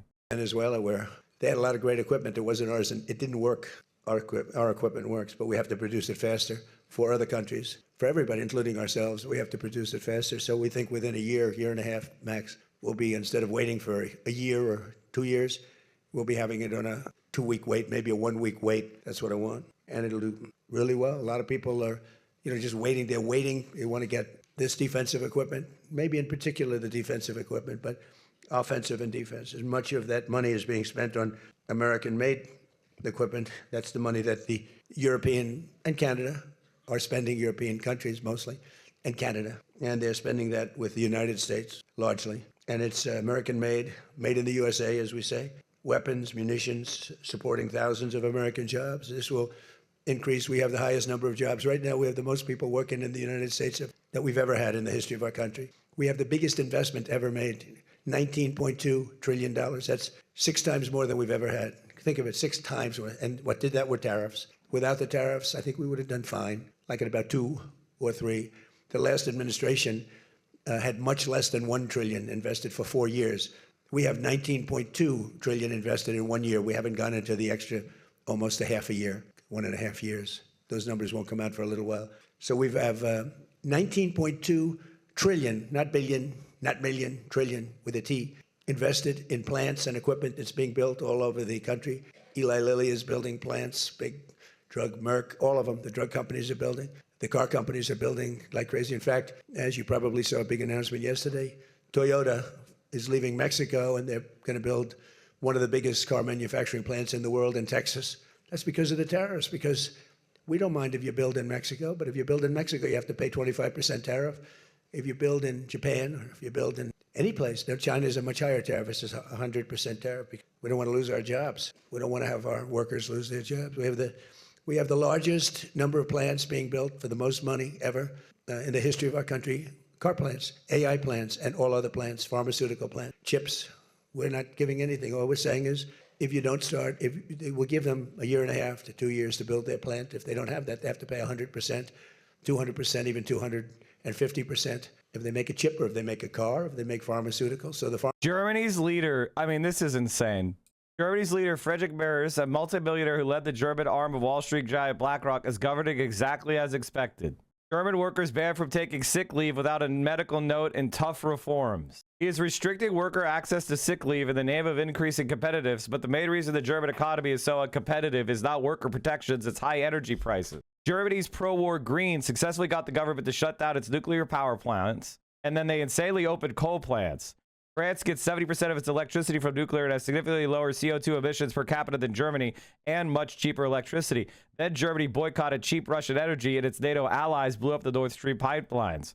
Now Germany is importing expensive LNG from the US and its manufacturing firms are shutting down factories because high energy costs have made local manufacturing too expensive and uncompetitive. Instead of solving that problem, Merz is blaming workers for taking sick leave. This is what the right always does. Of course. Pharmaceutical companies are moving in at record levels. There's never been anything like what's happening. Let me put it a different way, put it to you in a more broad fashion. There has never been anything like has happened with this country or any other country in the history of the world. There has never been growth. There's never been manufacturing plants being built. We have so many being built.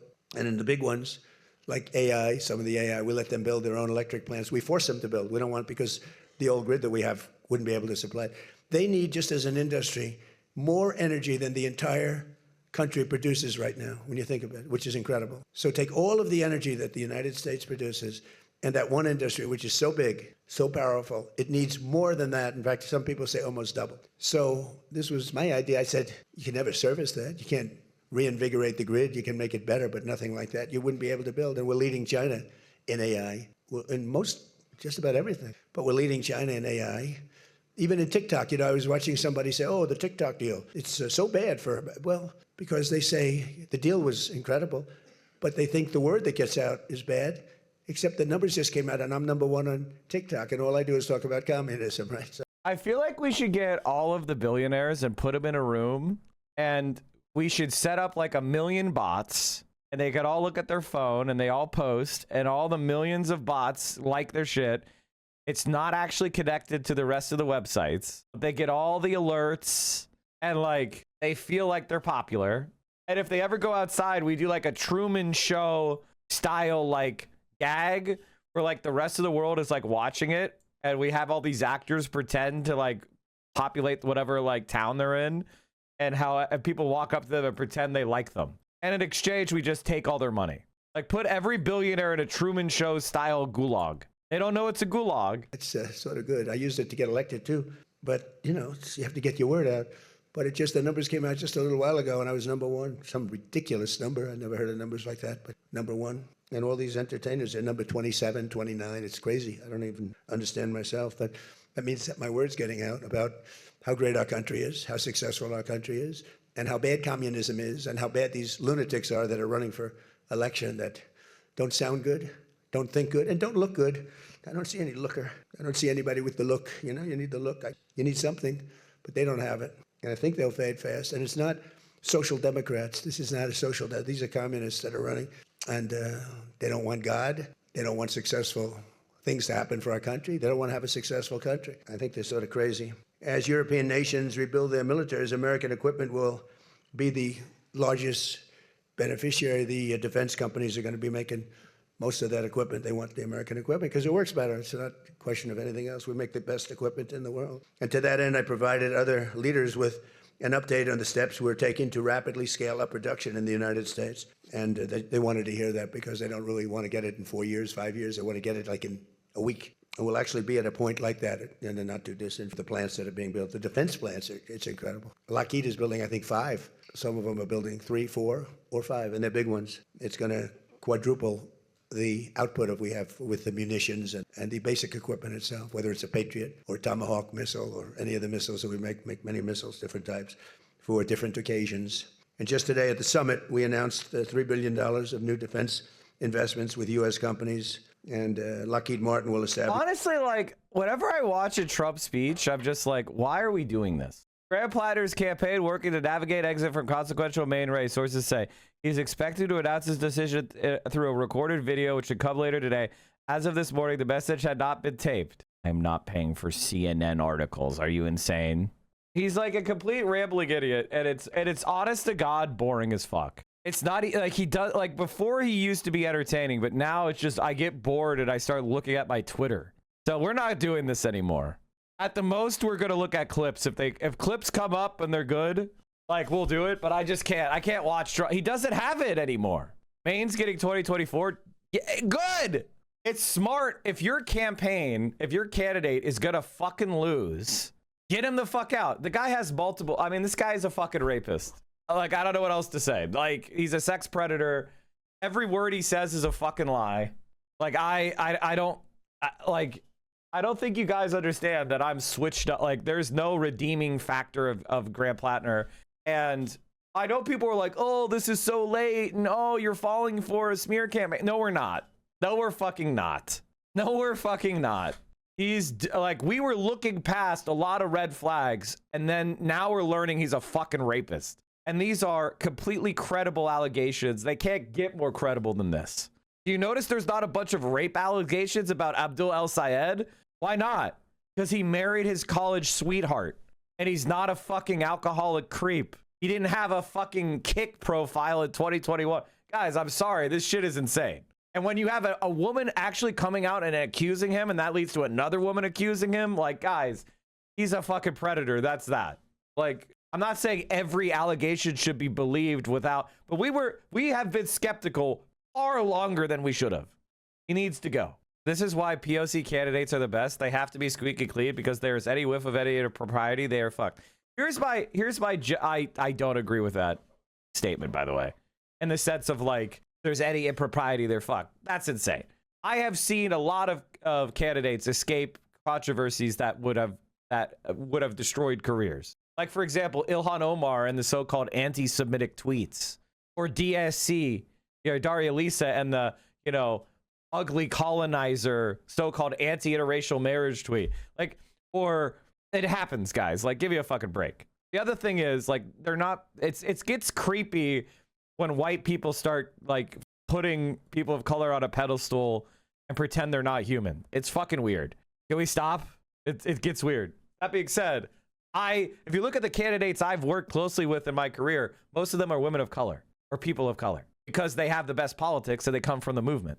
I also think it's not good for the movement to make these kind of liberal id poll appeals, because sometimes a white man is going to be the right candidate for the district. Like, there shouldn't be some sort of weirdness that is associated with that. Like, that's just, most of the time it's not. Some of the times it will. It'll be appropriate, their percentage of the population. 25% of the time, it's probably going to be a white guy. That's fine. Okay? Like, it gets weird when you do this kind of thing. Because Candace Owens exists. There's going to be plenty of people that are people of color with horrible politics. I'm not placing minority candidates on a pedestal. I'm pointing out that they're much more heavily they are scrutinized. It is not some weird thing. This is reality. I mean, again, you could say the first, which is people of color are heavily scrutinized, but the latter doesn't follow. It's a non sequitur. Therefore, they never have scandals, or they never have skeletons because they're people of color. It's weird. It's a non sequitur. That's not the way you make the argument. Our society is racist. That's why it's an advantage to run people of color, is not the argument you think you're making. Like, what are we doing? Wesley Bell, exactly, running against Cori Bush is a black man, and he's a fucking Zionist. It's Kamala Harris is a black woman.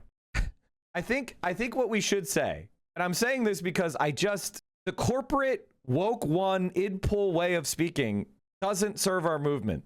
It doesn't. Talk in a positive way about the leaders you like, not about people's born characteristics, and try to, like, it's a red flag to talk like that. It just doesn't. It's bad politics. And if you don't think it's bad politics, you're in a seminar. The only attack that they made on Zohran Mamdani that got any any motion was when they said something like, we're going to take money from white neighborhoods. And the reason why that attack got traction is because it creates white identity politics through polarization. You're helping the racists when you do that. I'm not saying we should be colorblind or anything. I'm just saying don't say shit that's going to help white racists organize on white racial grounds. If you look at who voted for Zohran Mamdani, he was elected by white young men. That was his best group. He beat Cuomo the hardest among white young men. Does that mean that Zohran Mamdani is a racist? It's not the way to analyze politics with any kind of sophistication. It's lazy. And fundamentally, most of our leaders are going to be women of color because women of color are key to the DSA. They're our best organizers. They're the people that are going to have the least amount of scandals because of it is men that are the problem, right? Men overwhelmingly are much riskier, more violent. But there's going to occasionally be some white men that we need to support, you know, like it is what it is. I just feel like this conversation gets very lazy because it's easy instead of let's just have this conversation like normal. Like why do we have to this is not a conversation that is of a sophisticated political operation. It's a conversation of lazy shit from Tumblr. Brian, no. And by the way, I have been excited about our women of color. Like Francesca Hong, Claire Valdez, Daria Lisa. The list is long. Mela. Like there is a reason why we're seeing women of color rising up in DSA because they are obviously at the forefront of our movement and they've been the most electorally successful and they're least likely to have serious scandals. And it continues, you know, Ilhan Omar, AOC, Rashida Tlaib. Like socialism is a movement that is full of women leaders. And that's absolutely to our advantage. They're going to hold up 3/4 of the sky as they do in reality. Okay, let's see what happened. Graham Plattner, this could and should end today. We'll see if it does. Let me just say about the glute massage thing. Show Hong. I'm wearing my Hotties for Hong shirt. We're posting Hong. I think there's a lot of people. I think it's going to be fine, chat. We're going to get someone decent. I'm sure we will. He just needs to drop the fuck off. Mike, I think the one thing that I'm upset about the whole Plattner shit is that it feels like it nukes the whole connection the left could have with making veterans more anti-war people in the military subsequently. No. There are plenty of the problem is Graham Plattner is not an authentic person who regrets the war. I don't believe a word he said. Like I don't believe anything he says now. Like and honestly, everything that he like a lot of what was making his campaign operate was believing things he was saying. But now I don't believe anything he was saying. Everything that we used to believe is now I do not believe. Because why would I? His credibility is fucking zero. So I'm reset to the very beginning of, I think he know at the like I believe the opposite of what he's told me on everything now. Until proven otherwise. Because he's a liar. We will get Troy or Shayna and win big, just as long as it's not Shaw. Shaw will win, but he's as neoliberal yes man. Who's the nominee for governor? I forgot. Oh, Hannah. Okay, then Hannah should keep running. I think people were showing her name. Why the fuck would she give up governor? Huh? She should just stay as running for governor. That's dumb as fuck to take her out. Because then you'd have to fill the governor's race. That's dumb. So what? She would just leave her running for governor. What the fuck? That's stupid. And in the United States Congress, I will continue to fight for the people of Israel. I will continue to fight for Israel's existence. Israel comes to me in my dreams. I see Israel's future. And in the United States Congress, I will continue to fight for the people of Israel. I will continue to fight make it stop. Make it stop. You have to donate to make it stop. Israel comes to me in my dreams. I see Israel's future. Okay. I'll donate. Jesus. All right, let's watch some Abdul debate, huh? Was it good? Or do you want to watch this interview with Mehdi? Did you see the recent poll that shows Stevens up by 1? I'm not concerned. But it's definitely going to be a race. Like it's not, listen, Israel's spending a lot of money on Haley Stevens. It's certainly not going to be, it's not an easy blowout now that McMurrow dropped out, which is why McMurrow dropped out. It was to help Stevens. Like as I told you, McMurrow dropped out because she's an Israel shill. It was to help Stevens. Duh. Jessica's point, Haley Stevens will definitely be trying to work this in somehow. Look at the ad spending that has been done on Haley Stevens, $34.4 million. Israel set up a CNN interview with Netanyahu to attack Stevens so he could use it in the debate. They're going all out. The cynicism of Israel is really incredible, right? Debate mods are really solid. The only question I hated was the premise that there's no way to stop data centers from being built and it's inevitable. So how do we find where to put them? Yes, of course they're trying to they're trying to make you guys feel weak and powerless. Duh. Alpena, Traverse City, and Flint. This truly is debate week in Michigan. Here's a quick review of the rules. Each question David from Troy seems promising. Ooh. Oh yeah, we read this yesterday. No, what's even better is he posts on Reddit. Chat, there's no way this could go wrong. He posts on Reddit. Troy Jackson is a top 1% poster in the main subreddit. So I was about to be like, oh my God, ew, he's a Redditor. But then it was the main subreddit. And then it actually wraps around to being cute. You know what I mean? Where it's like, at first you're like, ew, Redditor. But then it's like, oh, he posted his main subreddit and he's like a top poster for Maine. So he's like helping people find restaurant recommendations and shit. Like those are the subreddits that are decent, you know, like the like city subreddits. If you're like, where do I find a good Korean barbecue /Reddit, you know? So it actually makes him, it's more chill. He's not in combat footage going, yeah, that guy deserved it. Which is, can we be honest? It's not good, folks. It's not good. I mean, like, I feel like everybody, like, it's going to seem like a switch up to a lot of people, my feelings about Grant Plattner. But you have to understand that I'm a highly logical person, autistic logic, where I know all my beliefs of you are based on you being honest, and then you show yourself to be a complete liar. All those old beliefs go away. I don't continue to scaffold, like I don't continue to believe old lies. I reevaluate every fucking thing you said, going back to the beginning. I don't go like, oh, I guess I've believed that lie before, and I expressed believing that lie before, so I guess I'm stuck. No, I go, yeah, I believe the word of a liar, so I don't believe that anymore. Hutch now argues that caring about the Epstein files is anti-Semitism. When we literally have a sitting president who played a massive role in— Okay, I'm sorry, TYT, are you guys okay? Are you guys okay? Is Graham Plattner paying you money? Like, who gives a fuck? The guy cannot win. Why are you so stupid? He can't win. He's a fucking rapist. Even if you're a cold-blooded political operator who only cares about power, whoever that could be, you have to throw this guy in the fucking meat shredder because he's fucking loser. He's gonna make us all look bad. Are you stupid? They're gonna say, the pro-Palestine movement lets rapists in. The pro-Palestine movement doesn't care if you get raped. They're gonna spend $100 million so that every single person knows that he's a fucking rapist. Do you think women are gonna vote for that? Are you fucking stupid? Do you think anybody with a conscience is gonna vote for that? That's the only way we lose to Susan Collins. She would lose to anyone else. Like, what the fuck are you saying? When there was a theory that this was some sort of reformed guy, that was one thing. But a reformed person doesn't lie about all the rapes they did. A reformed person wouldn't lie about all their shit and take on a position of authority and trust. He's not reformed. He's a fucking predator. He has to go away. The fact that you guys would say a single cross other word than that is fucking insane.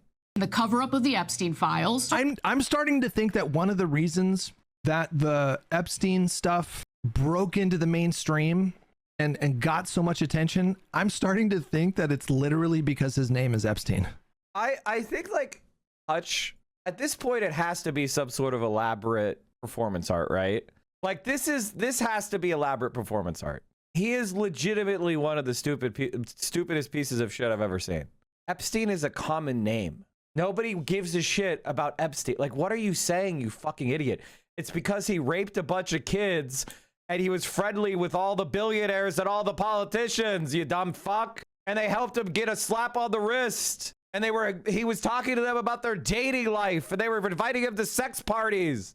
The fuck are you saying? I'm starting to think that. Like, if his name was like Jeffrey Johnson. Like, I don't know if God, I hate these fucking racist pieces of shit. God, I hate these racist pieces of shit. They pick they pick a name. God, he's such a racist fuck. God, he's such a racist fuck. God, I hate him so much. I hate him so fucking much. According to the U.S. Census data, the top 10 most common African-American last names are Williams, Johnson, Smith, Jones, Brown, Jackson, Davis, Thomas, Harrison, Robinson. He literally picked one of the most common black last names to say that like what he was thinking of. I need a different name for a rapist. He's such a fucking racist scumbag piece of fucking garbage that he instantaneously picks a common black last name. I hate this motherfucker so much fucking much. I hate it. And yes, I know there are some white Johnsons, but notice he didn't pick his own last name. If the story would have broken through as much as it did. I'm not even kidding. Like, I'm not even kidding. I think some people use like the Epstein class as like coded language. Some people are using it in that kind of. God, he's dumber than fucking dirt. God, he's fucking stupid. Ugh. All right, let's go to the debate. To each candidate for a 60-second response in an order determined by a drawing earlier in this process. A 30-second. One more Hutch thing. We're talking about a guy who you think Hassan is worse than Jeffrey Epstein. That's what it shows you, Hutch. That's what it shows you. What is Jeffrey Epstein? You did when you said I would vote for Epstein over fucking JD Vance. Tell me, what is Jeffrey Epstein's policy platform? Dude, you. This same guy is trying to attack people for Graham Plattner when he was saying he would vote for Jeffrey Epstein based on his platform. How could you attack Graham Plattner for being a rapist when 5 minutes ago you would say you would vote for Jeffrey Epstein? Smartest Destiny Orbiter. My socialist daughter just scored a 172 on her LSATs. Oh my God, Dennis. Congratulations, brother. Where is she applying? Where is she applying? Columbia, Harvard. Or is she a West Coaster? All the bigs? I guess you're going to shell out for her, huh? I mean, why not? Apply to everything. Just don't go to Georgetown. If I had a fucking 172, I would go to probably Columbia. If it was me. You know that's fucking sick right now. Being in New York City, that would be fun. What's wrong with Georgetown? Oh, it's just DC is an evil place and it's full of CIA agents. Probably the most Fed-coded of all the law schools. Columbia is in New York City. It's an Ivy. I mean, like, how can you not? I guess Harvard is pretty good too, but Boston is, I mean, Boston's great, but it doesn't, I mean, not Harvard. I mean, Boston is great, but it's not New York City. UCLA is nice. Yeah. Don't need. That's a fair question, isn't it? Isn't that relevant to the analysis? So here is Hutchins saying that he would vote for Jeffrey Epstein because he only cares about policy. But now he's going to try to posture about Graham Plattner? Incredible. Incredible stuff, folks. Rebuttal will follow after each candidate has given their initial response. The only possible change to that would be for the final question. Depending on how much time is left in the program, we may eliminate the rebuttal. Didn't this lady leave the left because she felt that people... Okay, before we watch the debate, I'm sorry, I got to finish this. Did this lady leave the left because she felt people on the internet didn't take her sexual assault seriously? Adjudicate something that should have been adjudicated in a court of law if this actually took place. If someone entered my home and forcibly raped me, I would not allow the individual who forcibly raped me, that's violent, right, to remain in my home and sleep it off. This is one of the most vile things I've ever seen. This is some of the most vile, misogynistic shit I've ever seen. This is evil. Absolute scumbag. All right, this is enough for me. I'm done. I'm fucking done. I'm fucking done. I don't want to see this shit. I don't want to see this shit on my feed ever again. The individual who forcibly raped me, that's violent, right? To remain in my home and sleep it off. But that is what she did. She alleges that he was so drunk that she didn't want to tell him to leave because he might harm someone on the road. He just forcibly raped you, right? Call the cops, or more importantly, get the hell out of the house. But she did neither one of those things. Neither one of those things. Yeah. Because it places us in this unbearable position. This is unironically rape culture. This is unironically rape culture. It's just fascistic. Basically what Anna Kasparian says is you're not raped unless you react exactly the way I hypothetically would react in a situation that doesn't exist. You're now blaming people because they didn't react exactly the same way you want them to react. And this is like, if you've ever been around communities that serve women that have been victims or people who have been victims of sexual violence, these reactions, the ones that she's talking about, the one where it's like, I call the police and I send them to prison, is excruciatingly rare. Why? Because women are heavily scrutinized. Their entire life goes under a microscope. Maybe they still have feelings for the perpetrator, which is complicated reality. Maybe they're not even really fully accepting what happened to them. Maybe in the moment you gaslight yourself. Maybe you decide that you just want it to go away because of the trauma. There are so many reactions that are outside, because how many rape kits are there that are unprocessed, sitting in storage rooms right now?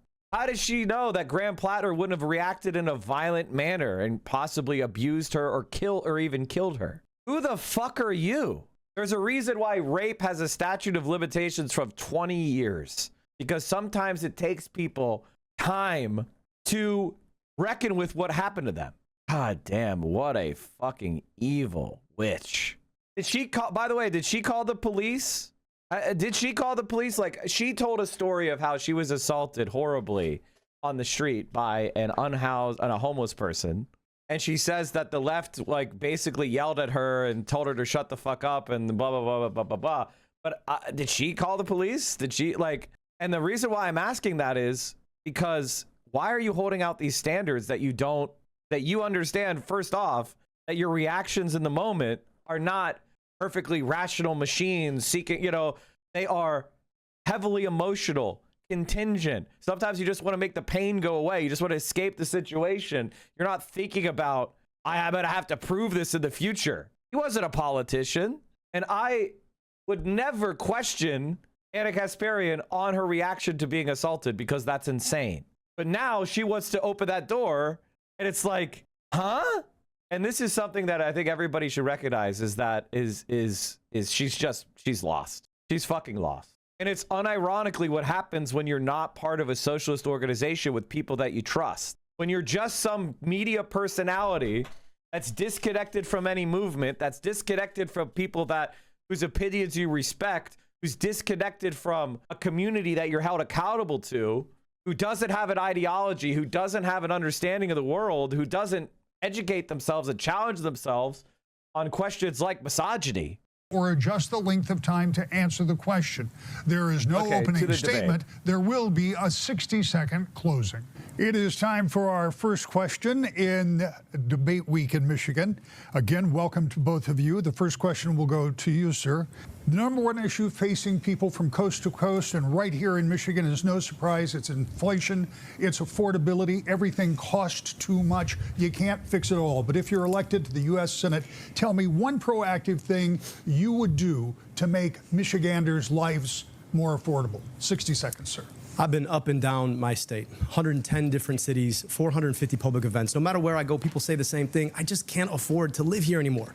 I'm so worried about the price of groceries. I can't afford my gas. It's $5. I'm worried about getting sick because I can't afford my deductible.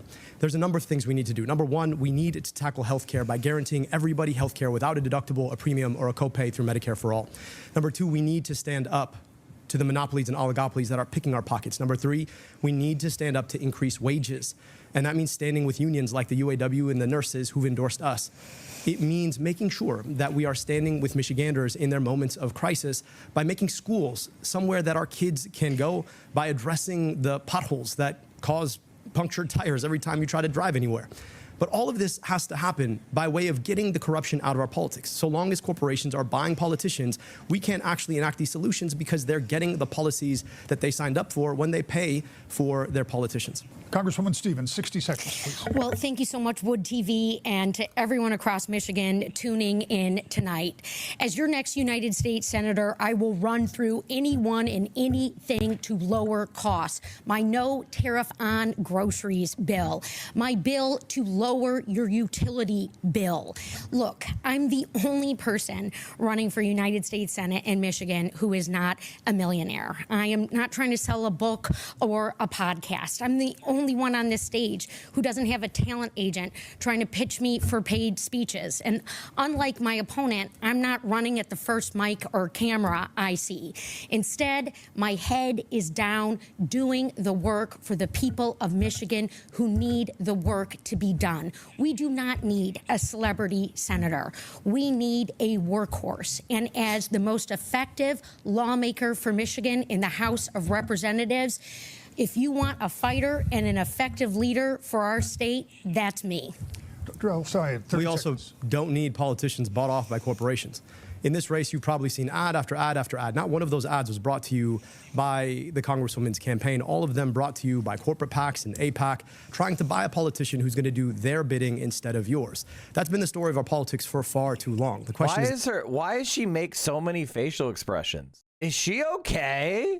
Her skin's moving around like a cat's back. You know what I mean, chat? When you pet a cat and the skin ripples, it's like, what is going on? Is the skin suit loose? Are you from Reptilion?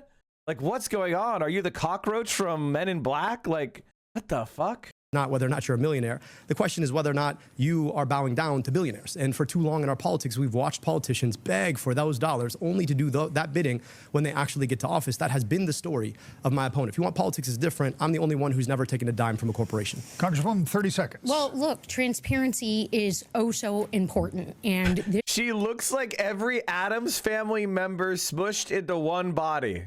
That is the most accurate. That is the most accurate description of her I've ever seen in my entire life. God damn, chatter. She looks like Pugsley. Pugsley after transition is probably a little bit too spicy, huh? Looking good. All right, let's keep going. This is why I have released my tax returns. My opponent, Abdul, he said that transparency is key, but yet he hasn't released his tax returns. Abdul, you talk about getting money out of politics and putting money in people's pockets, but who is putting money in yours? What are you hiding? Moving to our next question, it'll be first to you, Congresswoman, with a 60-second response. The Trump administration also, notice how these centrists are so vicious. They love to go on the attack. Notice how they don't give a fuck. They just go on the attack. Been negotiating an agreement to end the conflict in Iran, but within the last hour, we are told that the United States military has launched a series of what they call powerful strikes after commercial ships were. She has the smallest forehead I've ever seen. I'm sorry for looking at her face, but I just can't help it. I'm like, what's going on with her? Why is she crooked? Why is she making that smirk? It's like she's trying, like, what's going on? Struck in the Strait of Hormuz. The question is, what should our policy be going forward with Iran? 60 seconds. Well, our next United States Senator has one mission and one mission only, and that is to fight for the people of Michigan and represent the people of Michigan's interests. Donald Trump selling us out to this war in Iran that no one asked for, that is raising costs for every Michigander, is totally unacceptable. But here's the deal. In terms of the goal that I have long fought for and pushed for in the United States House of Representatives and what I will work for in the United States Senate, we need long-term peace. Donald Trump has failed us. The Prime Minister of Israel has failed in that regard. And he was just coming after me on this today. Look, I am unafraid, Michigan. You are my North Star, and no illegal wars, no unilateral wars at our expense. 60 seconds. I think it's worth asking why we got into this war in the first place. There is one man who's been wanting this war fought, and that is the Prime Minister of Israel. And the reason that we've seen this war fought is because Netanyahu attacked me today. That's why I'm getting $40 million from AIPAC, because they hate me over there. The impact of AIPAC in our politics. AIPAC has spent tens of millions of dollars in attack ads against me or ads lying about the Congresswoman's record. They clearly want one individual, and it's not me. And ask yourself why it is that we are paying $5 gas, why it is we can't seem to get out of this quagmire. It's because for too long, our foreign policy has been handed to us by the likes of the State of Israel and AIPAC, who has made sure that Democrats and Republicans are doing their bidding. I don't take that money. They are spending against me because they've called me the most dangerous candidate for the U.S.-Israel relationship, because maybe I don't want to waste our money fighting wars we don't need to spend, and instead I want that spent here to rebuild our schools here, to make sure we have functional infrastructure here in Michigan, to make sure that we have healthcare here in Michigan. And so long as our politicians continue to be bought off by AIPAC, do not be surprised when we fight wars that are in their best interest, to annex Lebanon, or to do genocide in Gaza. Congresswoman, 30 seconds. Well, Abdul, I would say no one is afraid of you. And in fact, the GOP is spending thousands of dollars to prop up your campaign because they think they will make it easier for Mike Rogers to win if you are the nominee. I do not plan to make anything easier for Republicans or Mike Rogers. What I do is I take on tough fights for Michigan, tough races, and I win for us. 30 seconds to wrap up this question. Well, you know, if Congresswoman Stevens makes it, or Mike Rogers wins, either way, Israel will win. AIPAC is perfectly fine with either of my two opponents because they know that they will have a comfortable, reliable vote in the U.S. Senate. If you want politics to work for you, if you want politics to rebuild your schools or fix your infrastructure or to invest in your health care, you have an alternative choice. We're running to get money out of politics, put money in your pocket, and pass Medicare for all. There's a reason that both Chuck Schumer and Donald Trump don't want to see me on the inside of the U.S. Senate, because I'm a threat to politics as usual. Moving on, but staying in the Middle East, despite a ceasefire, the humanitarian crisis in Gaza continues, and Israel maintains that eliminating Hamas remains essential to its security. What, if any, is the role of the United States in trying to resolve this long-standing impasse? 60 seconds, sir. I'll tell you this. For a long time, every president has said that they believe in a two-state solution. The problem, of course, is that our policy has been to subsidize the Israeli military to the tune of billions of your tax dollars every single year. And their goal is to foreclose on the possibility of a Palestinian state. I believe in international law. I believe we have to hold every country to international law, which means to me that we need to stop funding the Israeli military in unilateral blank checks. That also includes Egypt. That includes Saudi Arabia. I also believe that we cannot continue to sell weapons to a country that is doing human rights abuses, genocide, and apartheid. I also believe that we need to stop running cover for what has become a rogue state that is now trying to annex southern Lebanon. And I also believe that your money needs to be spent here, because at the end of the day, the ultimate losers are you and me, the taxpayers who paid that money to provide good infrastructure, build schools, provide health care for our own kids, not to watch it get sent to buy bombs and tanks that end up annihilating other people and their children. Congresswoman, 60 seconds. The goal has to be long-term peace, and this is what I have long worked for. I stood alongside families who had relatives taken hostage by Hamas, and I called for a permanent ceasefire. And by the way, this is her pounding the. What's happening is she's hitting the podium, and it's vibrating the mics. The difference between my opponent and myself on this issue is that I believe in a two-state solution. You could see that. You could hear the vibration because these podiums are plastic podiums. I don't know why they have plastic podiums. It's a little bit weird. I don't like it. Honestly, I think a podium should block you from below the waist. I think you should see people's like shoes and shit. I think that looks like shit. Stop giving me this cheap crap for your stupid fucking debate stage bullshit. Give me a fucking real podium. I don't like this. I don't like this stuff. Looks so dated to me. This looks like 2007 ass shit. Can we get some like normal studios and rooms?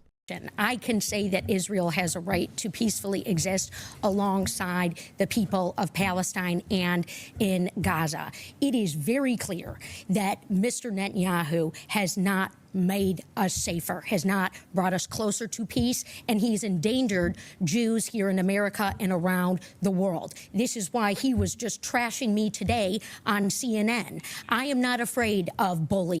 The idea that Netanyahu is anti-Stevens is fucking hilarious because she just did a fundraiser with Susan Collins, which unfortunately he cannot bring up right now because of Graham Plattner. Because the moment he brings up Susan Collins, she's gonna be like, don't you endorse Graham Plattner, the rapist, blah, blah, blah.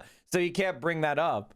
But she just did a joint fundraiser with Susan Collins. So unfortunately, that argument cannot be brought up because then the debate can be fucking derailed into Graham Plattner, which is why he needs to go. I am not afraid to stand up, and I continue to stand up for humanitarian aid for the U.S. Why the fuck is Eddie Dev doing fundraisers with Susan Collins? Because it's a uniparty. because centrist Democrats are the colonization of the left. Like, they serve as a front for Republican money to influence Democrats as a way of preventing any progressive change when the thermostatic effects of unpopular right-wing policies result in the Democratic Party controlling the government. Centrist Democrats exist in order to empower the right and prevent any kind of policy.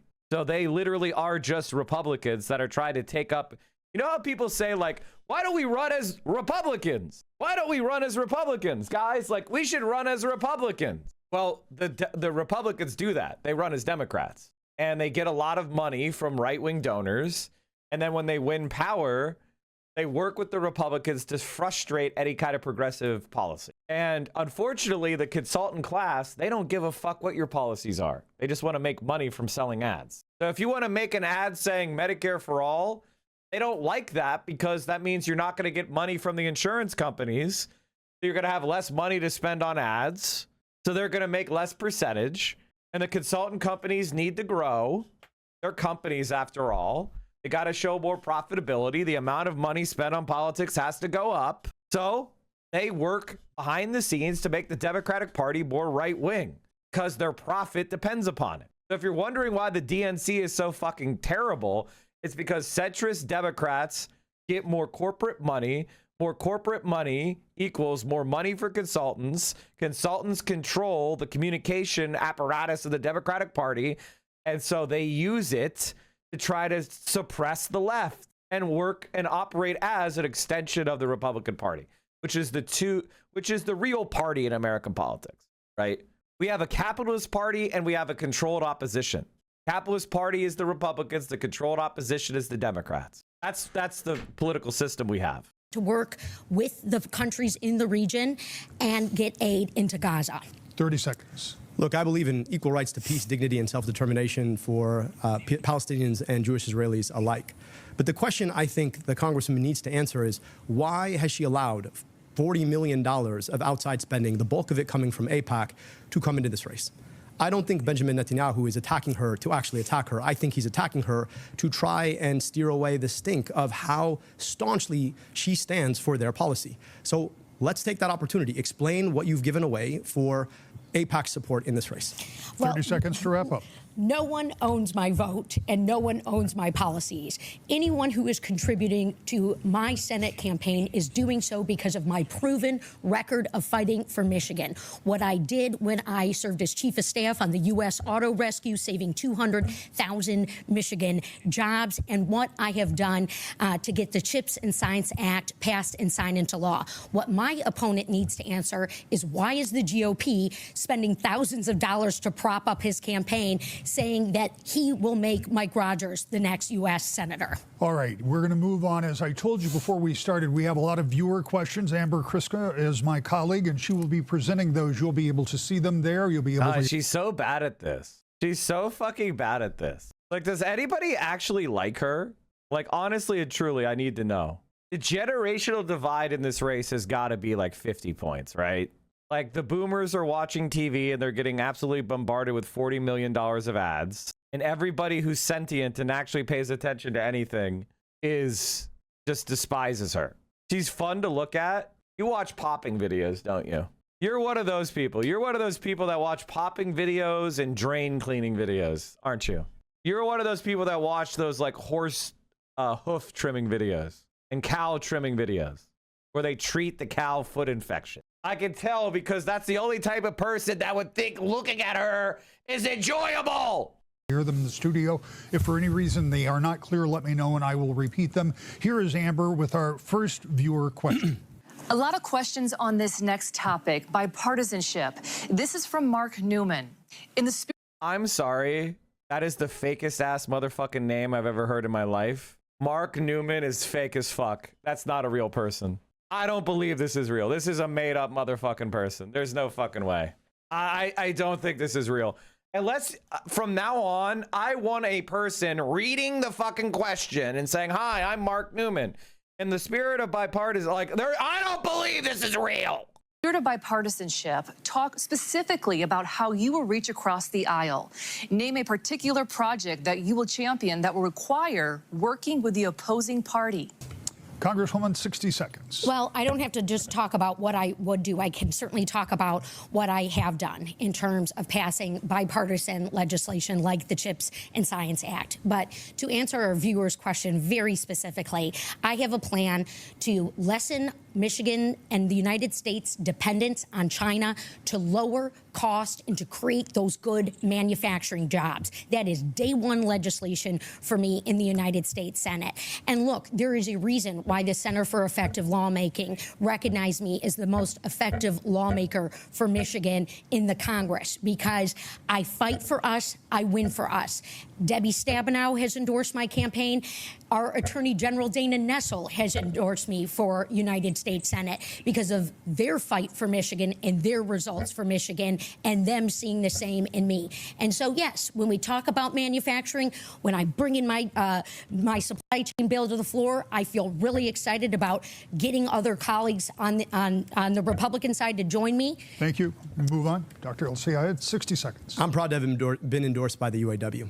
And the reason that they've endorsed me is because they understand that I am a fighter for working people. I can tell you that there is bipartisan support already to blow up the USMCA, which has been a cancer on our manufacturing industry in Michigan and the industrial Midwest in general. That is a bill, of course, that my colleague actually voted for. And I think there's bipartisan consensus that has been a danger. We have an opportunity to rethink trade policy to make sure that we're protecting good union jobs in this state and in this country. And I think that means rethinking how we do tariffs. Now, Donald Trump's version of tariffs is like chemotherapy, but you give the patient all the chemo at the same time.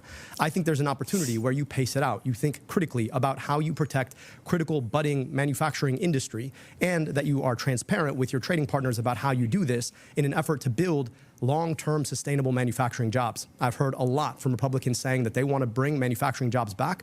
Let's roll up our sleeves, work together to get that done. 30 seconds, Congresswoman. Well, NAFTA was a crap deal, and it hurt a lot of Michiganders. And what is also hurting us right now are Donald Trump's reckless policies that Mike Rogers has said he wants to rubber stamp. There's a reason why the Gordie Howe Bridge isn't open, and Mike Rogers is rubber stamping that. There's a reason why a trade war is going on with Canada. Small businesses all over Michigan losing revenues as a result. I thought he was going to take on China. I've got the bill to do that and to lessen our dependence and grow manufacturing jobs. I've done it once before, and I'll do it again as Michigan's next senator. So if you want war with China, Haley Stevens is the person to vote for. She is an insane fucking warmonger. Now, obviously, America needs to do something too. And I'm never going to begrudge somebody running in Michigan for saying, hey, we need to protect our auto industry or whatever the fuck. But I think what we actually need is sectoral bargaining for auto workers, where we no longer have to organize national sectoral bargaining for auto workers. And we invest in starting a whole bunch of new car companies. And we get some competition, because the old legacy fucking car makers they're not doing well. They're not doing well at all. Seconds. And the reason that the big corporations always get their way when it comes to free trade is because they buy off politicians to do their bidding. Everybody knew USMCA was not going to solve the problem. Everybody knew it. And yet they bought the votes to get their way. And now you can buy a cheap TV, but you can't find a manufacturing job that can actually feed your family. That is the devastation of corporate bought politics. As the only candidate who's never taken a dime from a corporation, you know I'm going to stand up for you. It's the reason. Again, the UAW, nurses, AFT have all supported us, because when it comes to the choice between working people and corporations, I will pick people every time. Yeah, and it's the only reason you haven't released your tax returns. All right, and 15 labor unions are endorsing me. Thank you. I yield, Rick. Yes. Amber has another. Sure, go ahead. Respond? Quickly, very quickly. Yeah, I took the same extension that the Congresswoman took every single year she was in Congress. I'm talking about your tax returns, Abdul. You haven't released your tax returns. All right, you don't need an extension to do that. There's a process. Who's putting money in your pocketbook? We're going to move forward with another viewer question. Amber is here with another viewer who wants to know where the two of you stand. Is the Democratic Party shifting? Joe Beelan has our next question. He says, many of my friends who are Democrats are very concerned with the way the party has shifted so far left that the party no longer accurately represents their views. Will you continue? So the first question is, how do we have bipartisanship? And the second is, the Democratic Party shifting too far left, which, by the way, has no fucking root in anything. Like, you know what I mean? Like, what does that mean? Be specific. You want to have taxes on the rich? That's left. You want to have Medicare for all? That's left. Now, every politician will go, it's not left and right, it's up and down. That's what left and right is. Right is up is in control. Left is down is in control. That's what left-right means. So every time someone's like, it's not left and right, it's up, down, you're just like, you just did this with the political spectrum line. You just like pushed down the political spectrum line so it tilted. And now instead of left, right, it's up, down. It's the same fucking thing. I fucking hate this. It's like, it's the most annoying platitude that politicians say. And I hate it. Continue on the current party path, or will you pursue your own path of leadership? 60 seconds for you. I'll pursue my own path of leadership, educated by the countless days that I spent talking to Michiganders across 110 cities, 450 public events. Now, here's the thing about it. There is no left or right. Most people out there aren't asking, where do I fit on the left-right spectrum? They're asking, can I afford my groceries when I go grocery shopping? What's going to happen if I get sick or my kid gets sick? Why does my kid's school look the same way it did 30 years ago when I went there? And the answer to that question is that for too long, politicians on both sides of the aisle have taken the same corporate corrupting money. I'm the only candidate on this stage, frankly, the only candidate running for U.S. Senate, who's never taken a dime of that money, which is why the real issue is about the people locking you out of your politics versus the people being locked out. And I will stand always on the side of the folks who are locked out. That is a pathway in our politics that I think all of us can get behind. It's not red, it's not blue. It's not Democrat, it's not Republican, it's American. Government of the people, by the people, and for the people. That is where our politics needs to go. And in the next 250 years, when we get to chart where we go from here, I hope we remember that that's what we need. 60 seconds. I will run through anything and anyone to deliver for Michigan. We've got to lower. What is with this like pseudo machismo? Every time she talks, I'm just more cringed out than the last time. I'm going to run through anyone. Ma'am. Can you stop saying that? I know they put that on the top of your debate prep note card that you memorized, but can you do another turn of phrase? You're not A-Train. The cost. Look, there are many who want to make this run for U.S. Senate about Washington, D.C. insider deals and what's going on with our party leadership. Friends, this is about the future of Michigan. Who is going to be the workhorse? Look, I've got the receipts.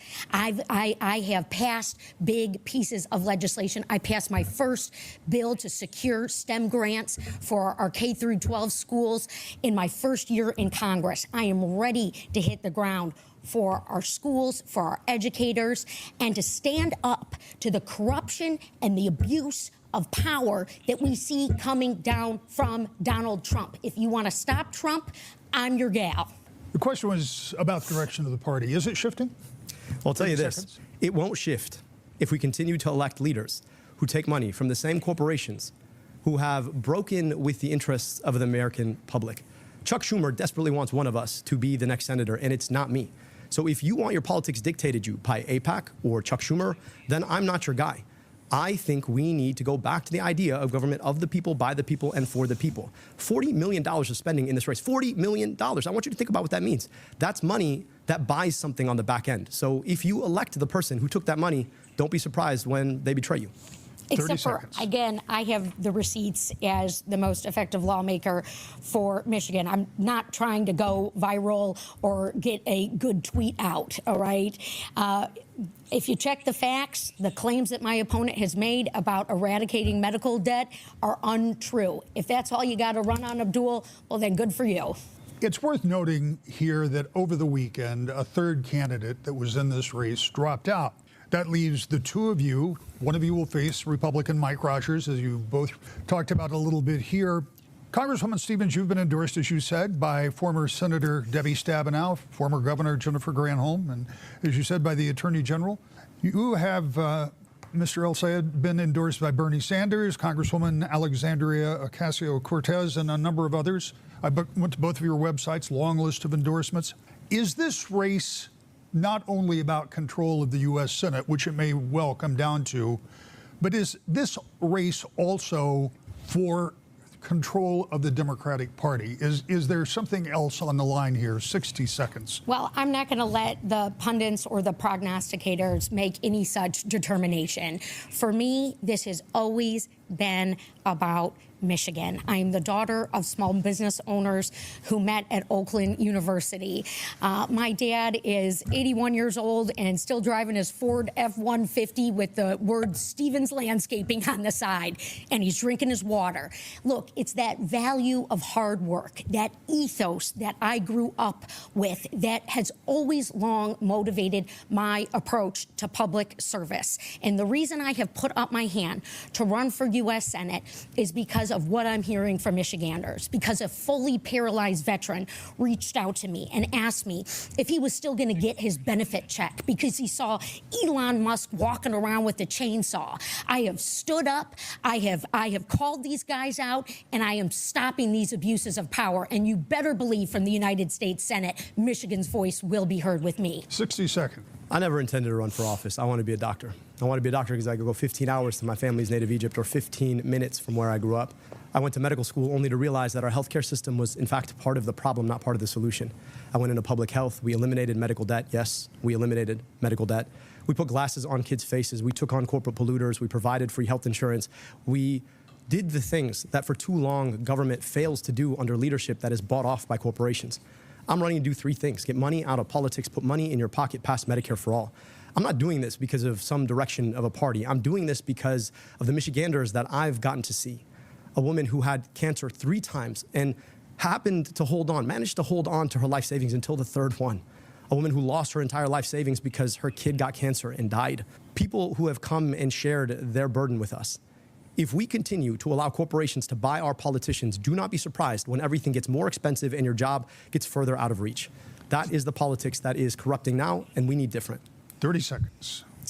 Well, transparency remains really key here. You can see my tax returns. I've made them public. Again, I call on my opponent to do the same, because we do need to know who's putting money in your pocket, particularly if you have a talent agency getting you paid speeches. I've been busy doing the work for Michiganders. Period. Full stop. Power Outage Relief Act. We're still dealing with that. Small businesses losing their revenues. We got to do supply chain security. I've got a bill for that. I am ready to go for us, Michigan, on day one. 30 seconds to wrap. Let's talk about power outages. People sleeping in dark rooms without electricity for the 4th straight day. My opponent's taking $37,500 from DTE. Ask yourself what that buys. Our politics have been deeply and profoundly corrupted by corporate money, and I want to get money out. You want to talk about transparency?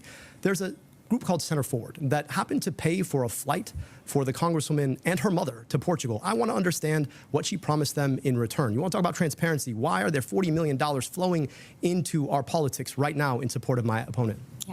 Well, and again, I have the receipts and I have the bill to stand up to the utility companies at the lower rates. Explain the receipts. So, yes, I've got the multiple bills. I'll give you a chance when we come back in a moment. But first, we're going to take a break. And when we come back in 90 seconds, we're going to talk about something that has been discussed a lot in the past few months, and that's immigration enforcement and ICE.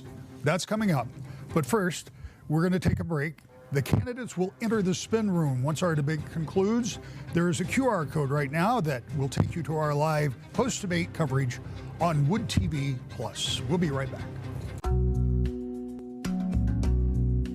Oh, sorry about that, chat. Sorry about that. I had to pee. Government had some questions, methods, customs enforcement, ICE, in the past months regarding. Okay, fuck. I can't. Why is it not advancing? All right, everybody, we are in a break Continue right with the now. questions that we have. Many people have been critical of immigration customs enforcement, ICE, in the past months regarding their methods, their detention facilities. Both of you on some level had some questions, problems with and about ICE. If not ICE, how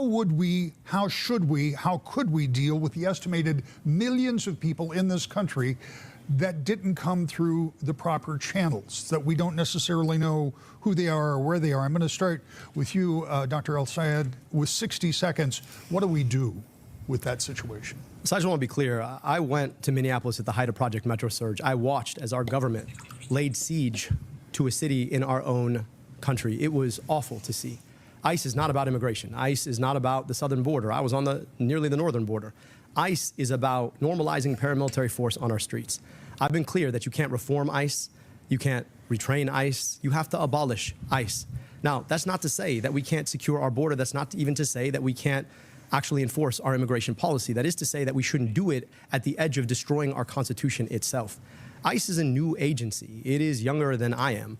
We have done this in the past in a way that respects the basic rule of law.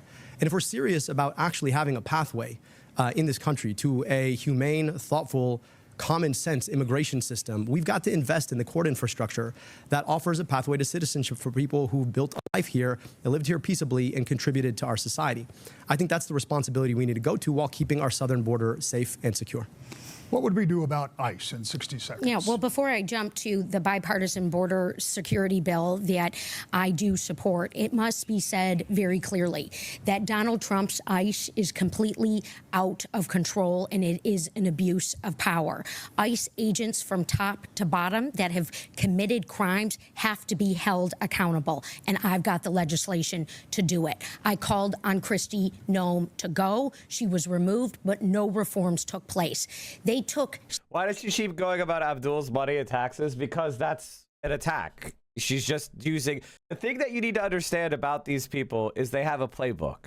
They just fill it's ad libs. They get a note card and then it's like, give an attack on your opponent. And then they go, okay, what attacks do we have? And then they just do it. It's not like they actually give a shit. It's just the form is make sure you're attacking your opponent.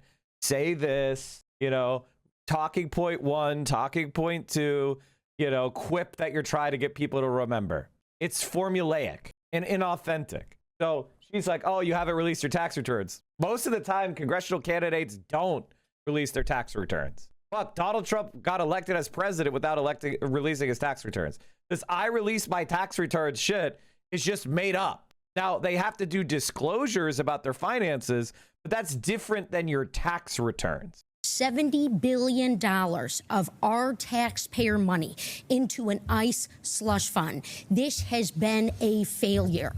A temple in my district was blown up. It wasn't ICE that stood up. It was state and local law enforcement. That money needs to be redirected to those law enforcement agencies that are responsible for our safety and security.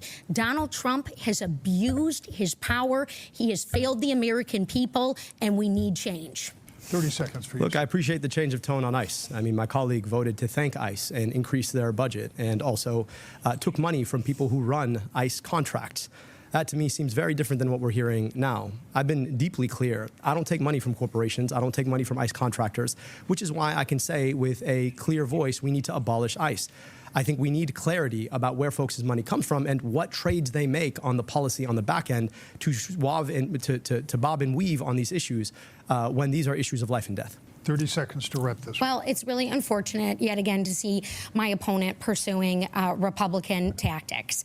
There was a bill on the House floor to condemn an anti-Semitic terrorist attack that in Boulder, Colorado, that killed an individual and injured a Holocaust survivor.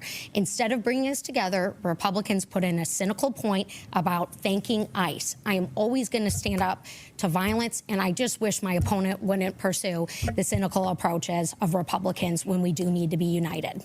Amber's back with us with yet another viewer question. Let's do this question, and then we're going to come back to some of this in just a moment. Let's do the question. Childcare is one of the biggest expenses for the average Michigan family. Jacob Exline, who is an early childhood educator, wants to know, what would your plan be to make childcare more affordable for families as a U.S. Senator? Congresswoman, yes. 60 seconds. I have long championed affordable child care here in Michigan and across this country. And in fact, I was on the phone with the daycare centers and the families when COVID hit, fighting to secure dollars to make sure that daycare centers and the people who work in them stay open and employed.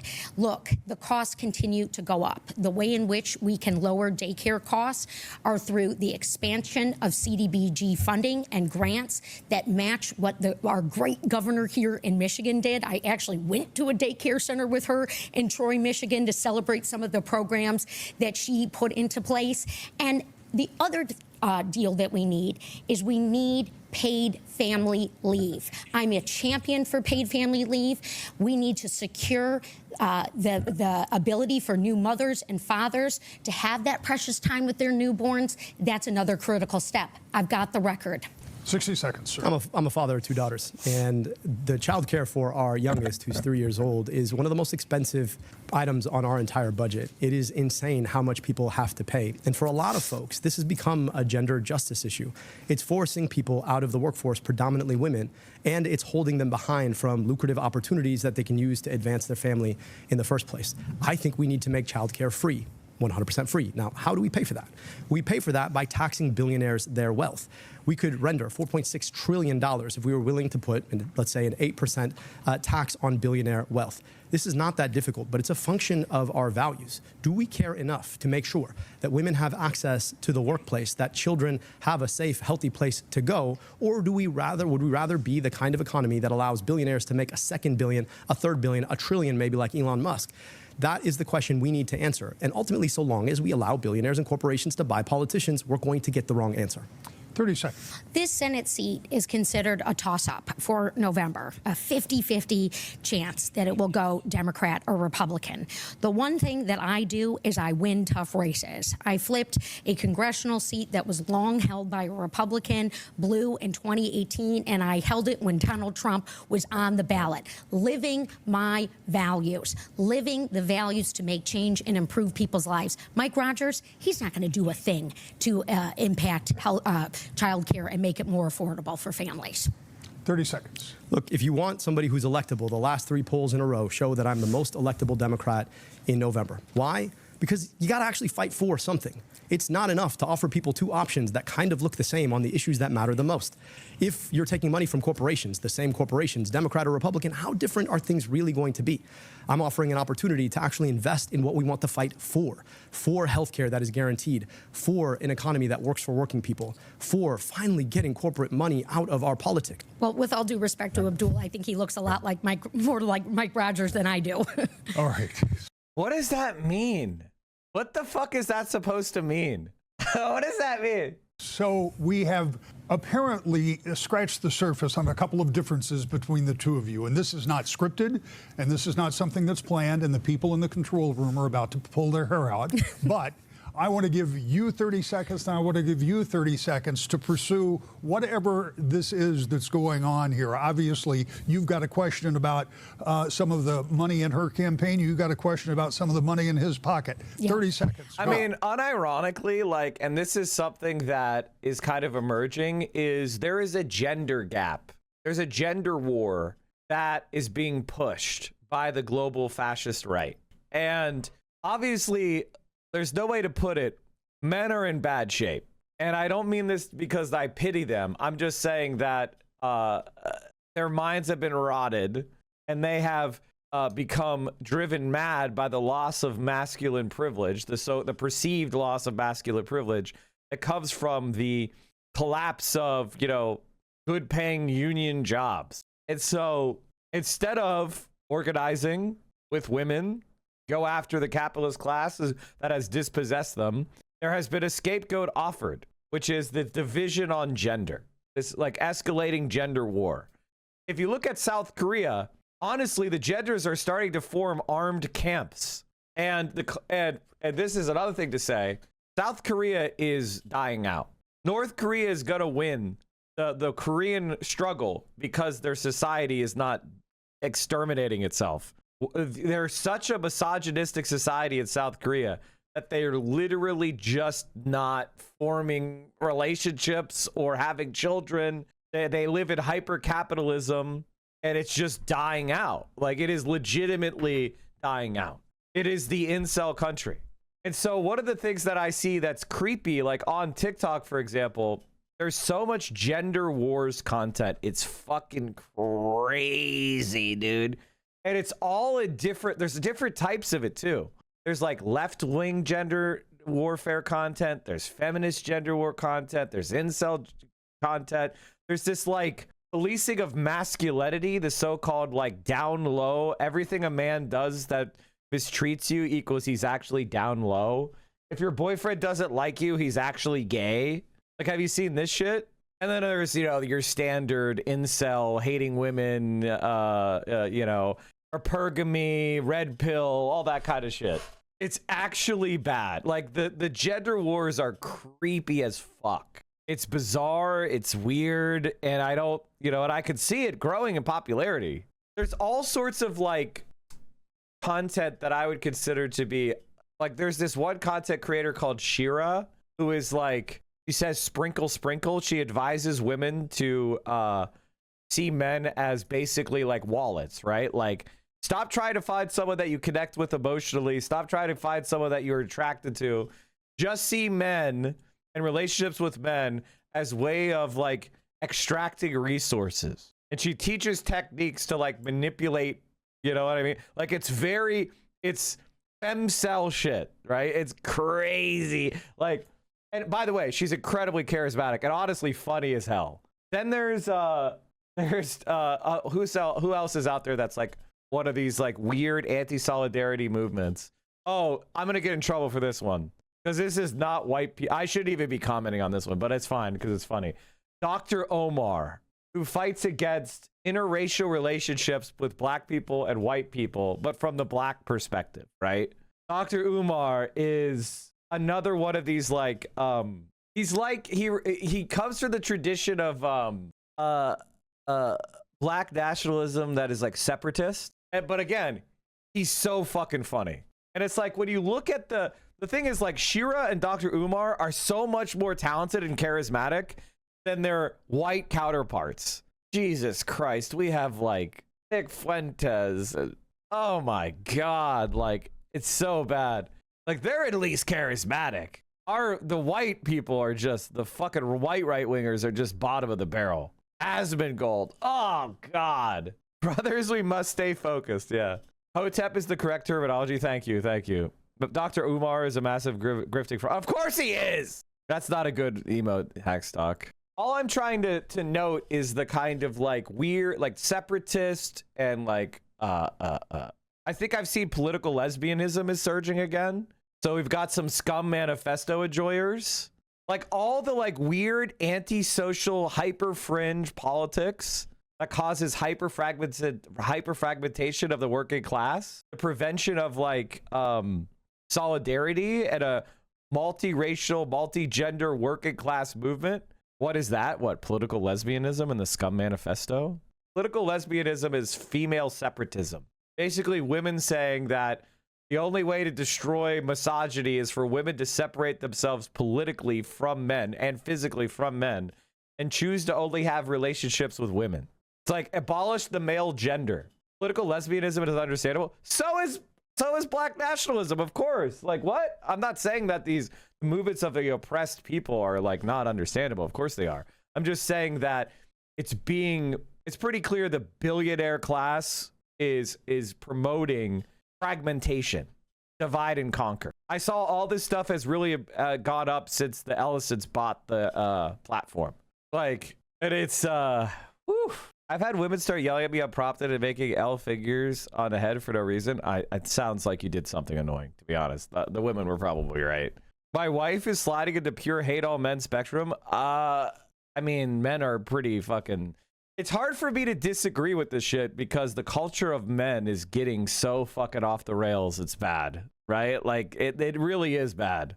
I have a friend who says men are genetically inferior. I mean, men are, I wouldn't say genetically inferior, but I would say that our genes have less information than women's genes do.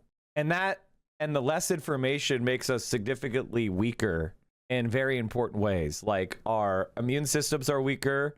Our eyes are weaker. Our sense of smell is weaker. We're overall more susceptible with things like different. There's a lot of like physical and genetic conditions that we're more susceptible to. These are all facts. You don't hear them because we live in a misogynistic society. But men are actually genetically more vulnerable to a whole bunch of things. Our hearts are weaker. Like there's a lot of stuff like that. Anyway, all I'm saying is there is so much weird division that's being cooked up.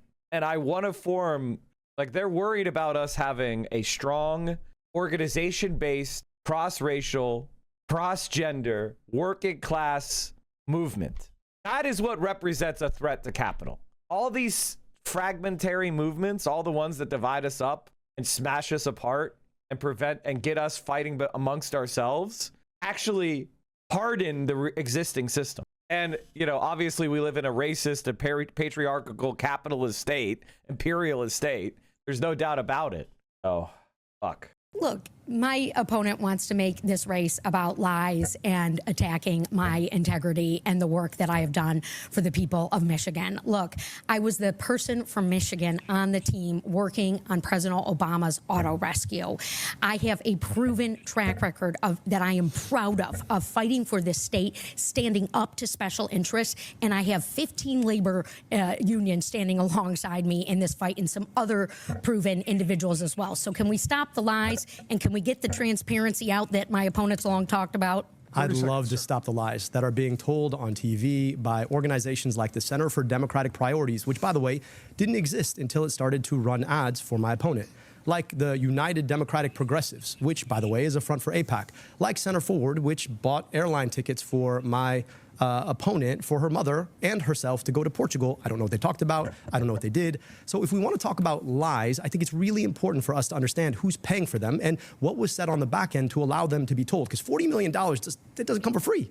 So is the GOP... I'm glad we got that all cleared up. So we're going to get back to these questions. I want to talk about data centers for a minute.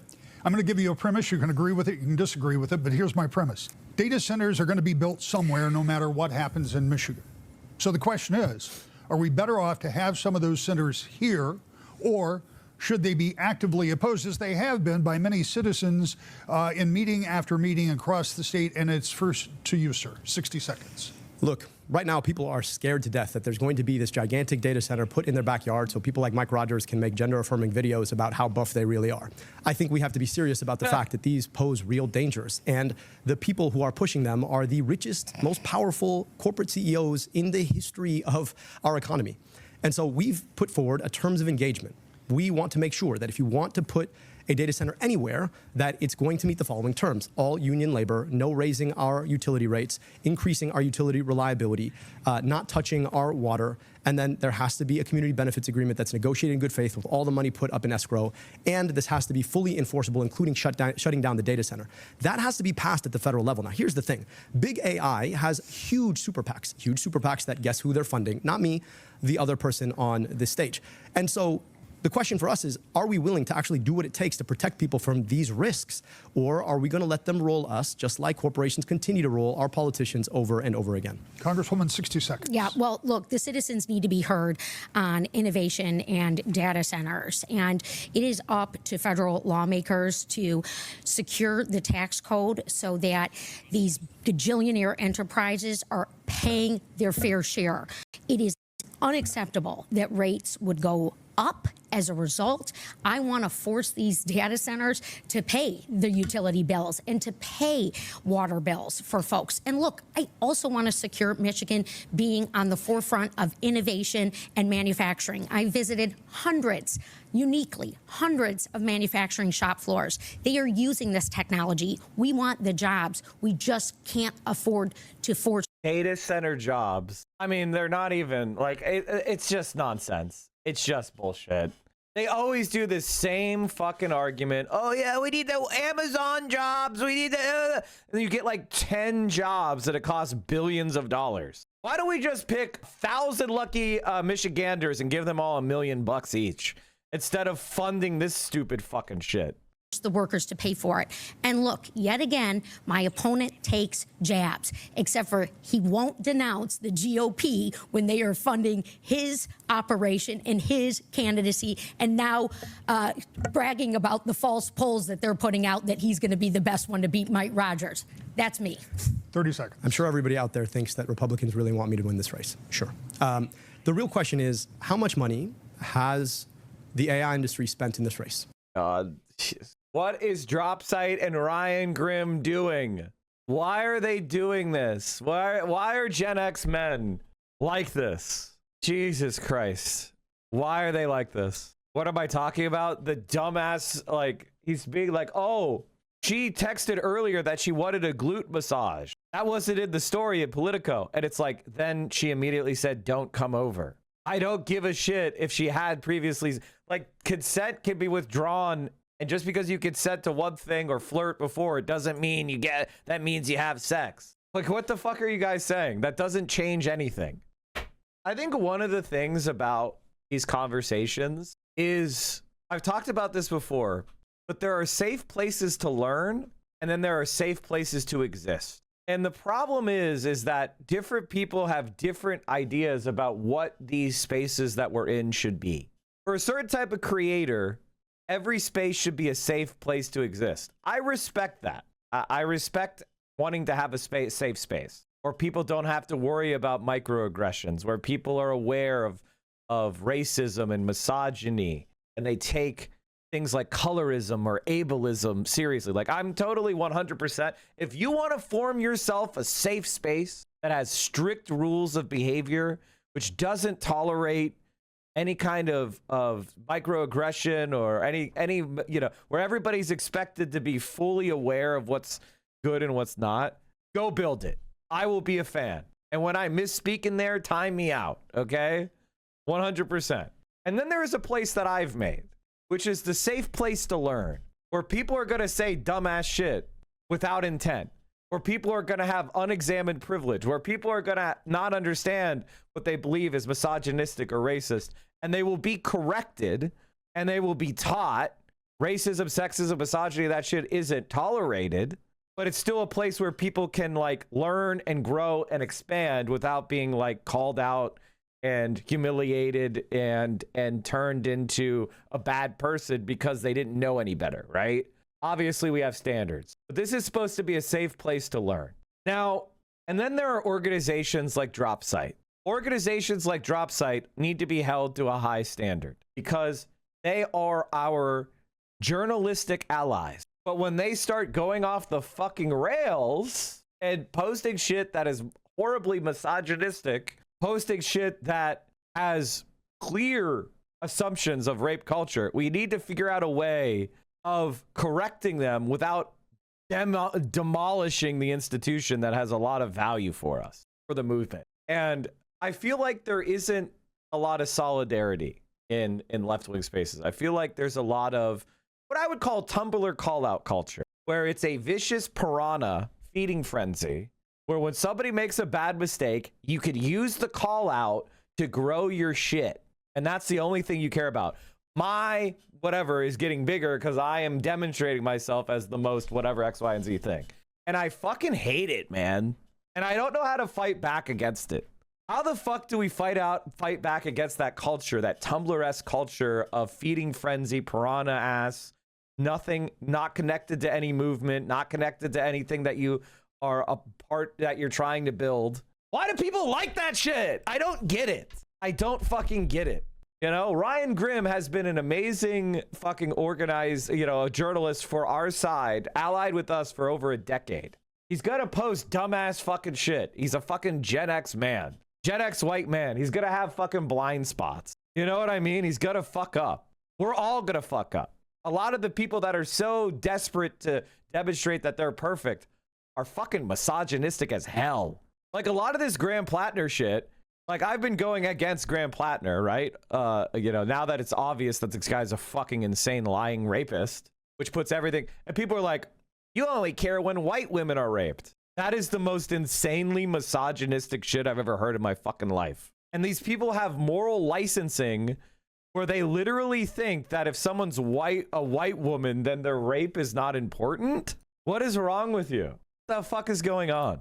So all I'm trying to say is Ryan Grimm's post about this, like, oh, this also included this, is from the context of a reporter trying to do further reporting on a story and give further context. But the problem is that context is irrelevant. From a left-wing perspective, that context doesn't change anything. It just helps support rape culture, right-wing narratives that, in effect, hurt our cause by alienating women and alienating victims. So what we need to do is correct Ryan, but we also, the idea of trying to demolish Ryan Grimm is, I gotta say, absolutely, like, so bad and so greedy and so damaging that that's insane. So he's definitely posted something that I heavily disagree with that needs to be corrected. hopefully deleted. But people are so eager to cancel, so eager to throw, decades long credibility in the dumpster to posture and preen.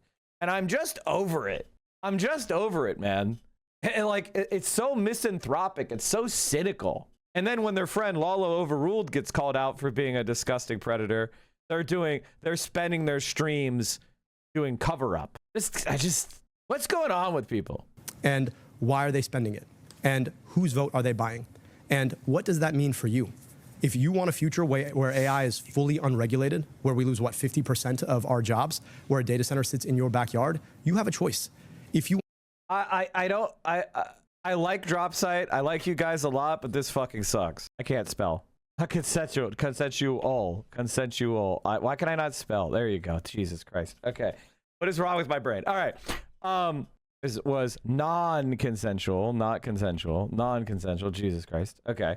But I gotta post something, man. I can't let this slide. Can't spell today. What's going on with me?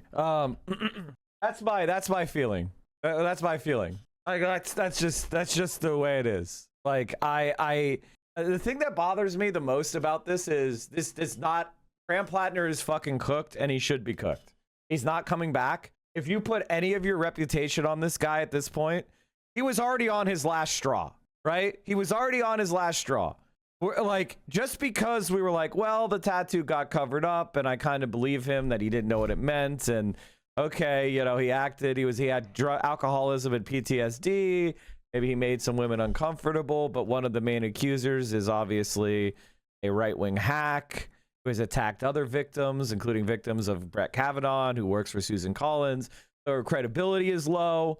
But now we have now it's that all that shit. Now in hindsight, Graham Plattner looked us in the eye and said there's nothing else. Like, he was at 2 strikes. And a lot of people are right that maybe we shouldn't have looked past the first strike. Maybe we should have looked when I saw the Nazi tattoo, I was like, fuck this guy. Fuck Graham Plattner. If I had stuck with that, because I don't believe him. I no longer believe him. I think he was lying. I think he knew what it meant. I think he was fucking lying. And I got lied to. But now we're in the conditions that we're in now. He's fucking cooked. He's got to go. And I don't know what else to say. You want someone who's going to stand up for the people against the corporations, you also have a choice. Notice none of the answers actually speak to any of the points I'm making about the money that is being spent in these races to corrupt our politics. Because I have receipts, and the people who are watching this need to evaluate who is running for U.S. Senate, the chief lawmaking role in this country that has the record, that is not a show horse, that is not, I am not someone trying to go viral and shouting into a bullhorn about problems. I am delivering. That is not something my opponent can say. He's great at attacking, and he's great at covering up that his father-in-law is running his super PAC that's spending millions of dollars for him. All right. Going to move on. I think there is a super PAC that's basically being set up to be like pro-Muslim or pro-Palestine, to try to offset AIPAC. I think that's literally what is it called, chat? I don't know if it's PAC. It's like the main Democrats will appoint Shaw, a Republican who LARPs as a Democrat for life. I'll be back here to throw you a PLA Platter. Obviously needs to drop out if the candidate is Jackson. I mean, he doesn't have the ability to make that happen, man. And also, any association with Plattner, listen, here's the reality. Plattner has to go, and we got to organize for the replacement. That's all we can do. Plattner, he's not going to be able to engineer this shit. And anyone, any name he puts himself behind is going to get shit. It's going to be he's like the Midas touch of shit right now. If he tries to promote someone as his replacement, they're going to get covered in shit. They're going to turn to shit. He's he just needs to leave and let the process work. It is what it is. If he was so worried about the left, he shouldn't have run, because he's a fucking rapist. Get him the fuck out and go away. The sooner we can move on from Graham Plattner, the best for everyone. We need to learn the lessons of Graham Plattner and get the fuck out of here.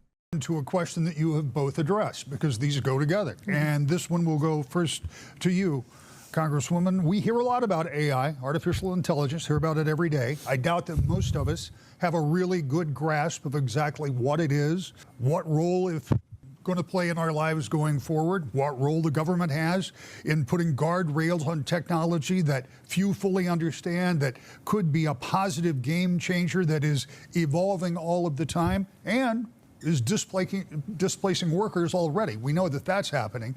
So should the government jump in the business of regulating AI? 60 seconds. Yeah, and look, Abdul is lying. Again, he has a super PAC that is run by his father-in-law that has spent millions of dollars on his behalf, and the GOP is also spending money. It's good to know that his father-in-law isn't involved with AI. Here is the deal. I passed my first AI bill into law in 2020, all right, in my first term in Congress. I have supported resources to invest and protect in the privacy for consumers and to stand up for the little guy, particularly small businesses who need equitable investment, Black-owned businesses like ones I visit on the regular, who oftentimes are getting the short end of the stick, and they certainly are from Donald Trump. I want to make sure that resources are coming into our communities and that jobs are protected and maintained. We can do this here in Michigan. We just need the right leadership, and I believe that is me. Do we need to regulate AI? 60 seconds. Absolutely. First, I just want to be clear. The National Nurses United is not my father-in-law. Working Families Party is not my father-in-law. The UAW is not my father-in-law. But I also want to speak to the fact that we do need to regulate AI. And so long as we are taking money, the party is taking money from the AI industry, it's not likely to happen. I proposed a plan putting AI under democracy. What does that mean?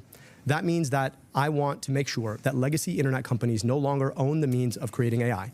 That AI corporations are spun off as public interest corporations, and that at least 50% of their boards are publicly appointed, meaning through the democratic process.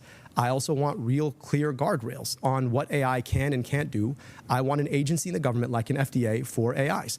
And I want to make sure that we pass our terms of agreement. I can say all this because I'm not bought off by the AI companies. You talked about that 2020 regulation. That was a giveaway to the AI industry. So yes, if you want someone who's really effective at giving giveaways to the AI industry, you have your option in this race. 30 seconds. Well, I'm pleased that my opponent read my deep fake bill to better detect the use of AI, particularly with our children. It was written alongside the National Institute of Standards and Technology, and I am proud that that passed. And you should be supporting it, not attacking it. But that seems to be the only thing and stunt that he can pull while the GOP is supporting his campaign. And look, I worked really hard to make sure that Kamala Harris was going to get elected and that Donald Trump would be stopped. And my opponent... You failed. Why are you reminding us of how much of a fucking loser you are? What the fuck is this supposed to be? Oh, man, I tried to fight Donald Trump and I lost horribly. Most people don't flex their failures. Did nothing.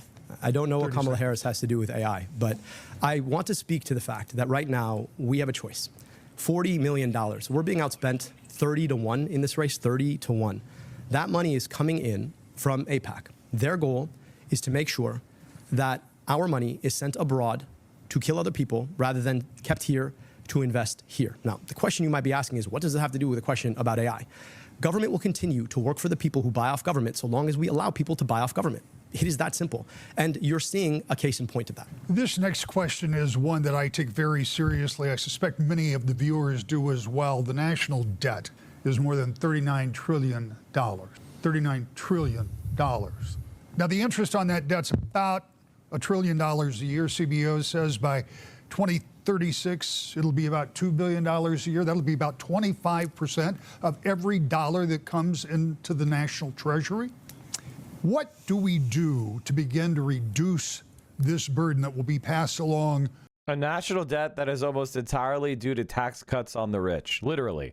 If you go and military, if you go look at our spending, if you look at our debt, the vast majority of it is military expenditures and wars and tax cuts on the rich. If we went back to the year 1994 and we just didn't cut taxes and we didn't do any of the dumb fucking wars, our national debt would be like 20% of what it is now, with no decrease in any services. How are we in debt with a sovereign currency? Because when we create dollars, we create bonds. And so we don't spend the dollars in existence. We sell bonds to the private market in order to give capital owners a risk-free appreciation. So whenever we issue new debt, we offer a public auction.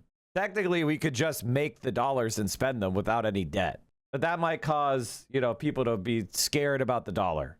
To your children and likely their children, would you raise taxes?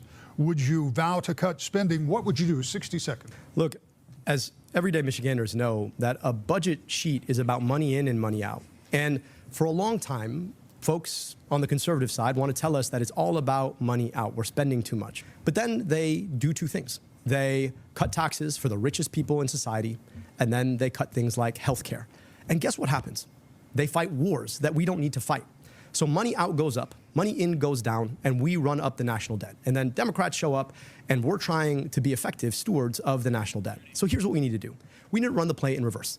How about we end stupid wars we shouldn't be fighting at the behest of foreign governments? How about we start taxing billionaires their wealth so that we can return trillions of dollars to the economy?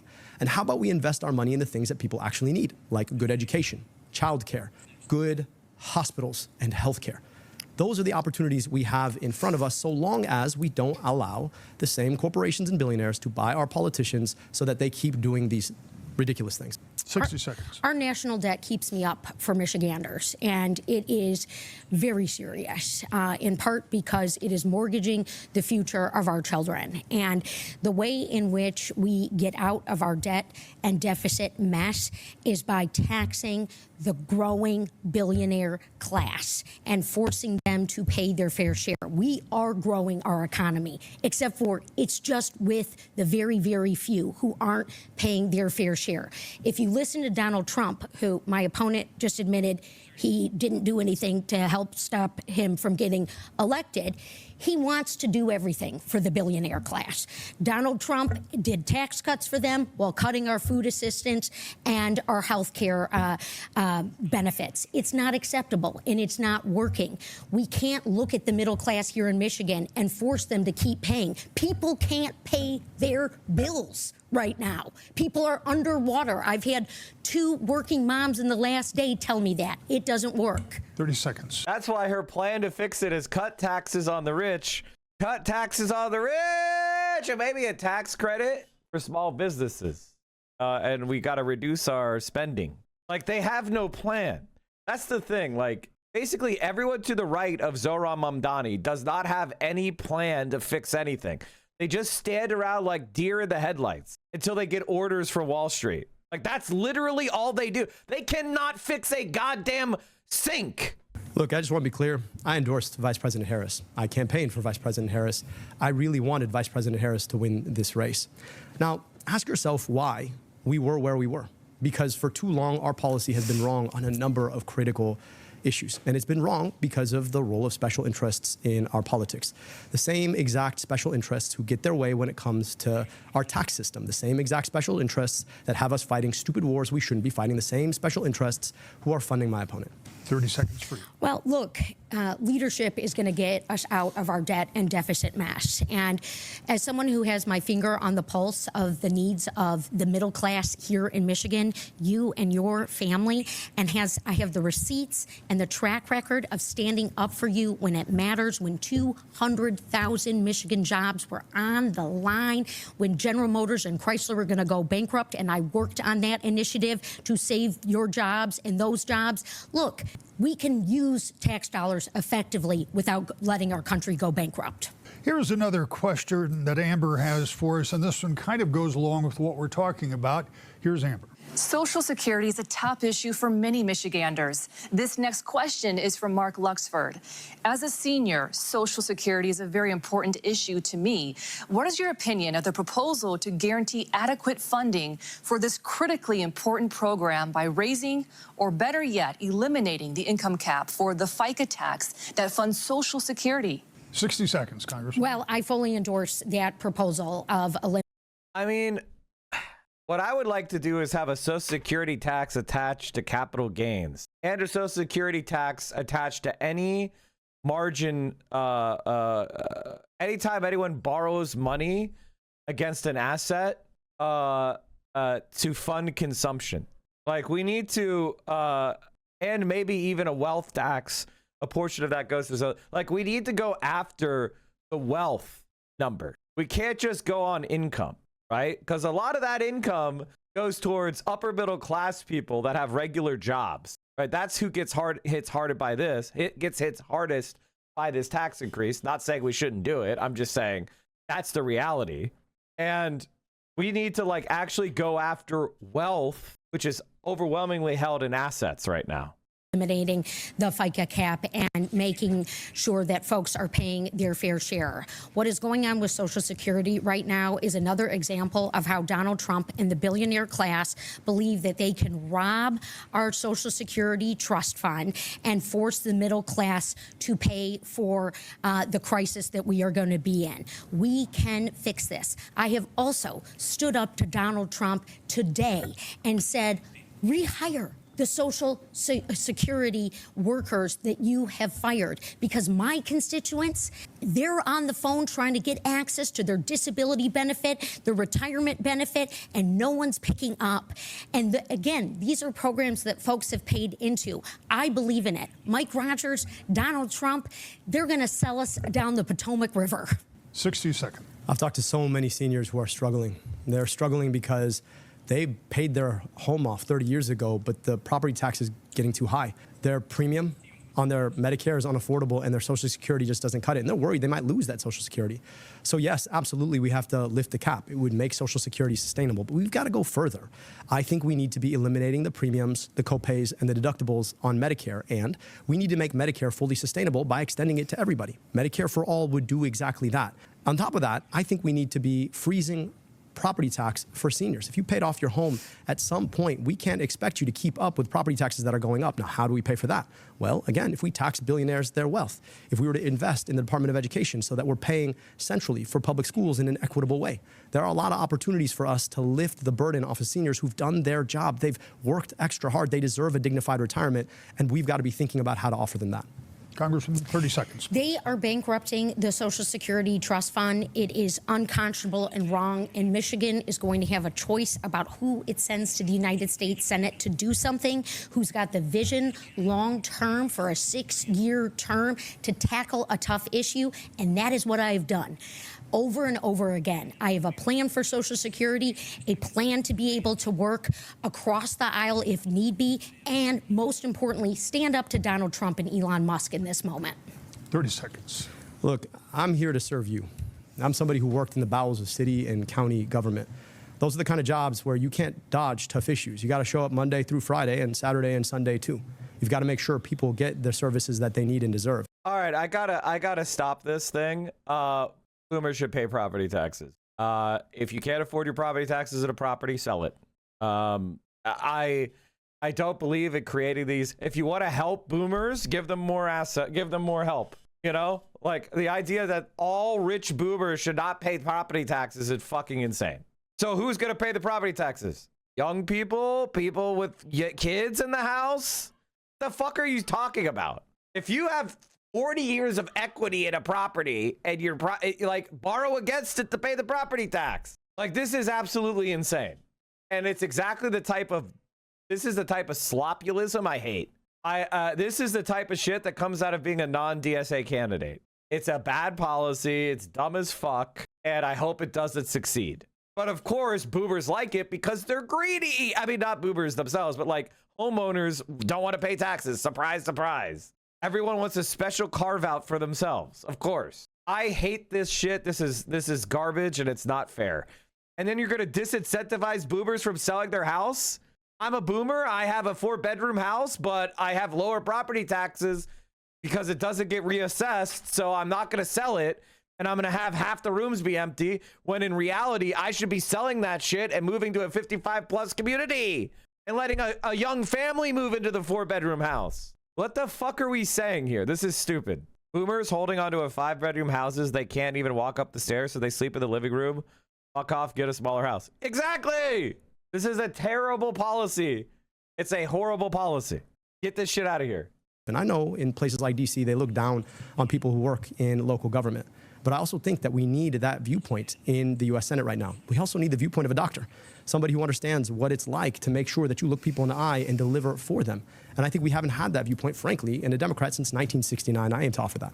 This is going to be our final question. We're going to limit this answer to 45 seconds. There will be a rebuttal, but 45 seconds on the main question. The current economic tensions with China have created concerns that range from cheap electric vehicles being flooded into some international markets to military concerns over the buildup of China's armed forces and the dependence of our own military on Chinese goods and services.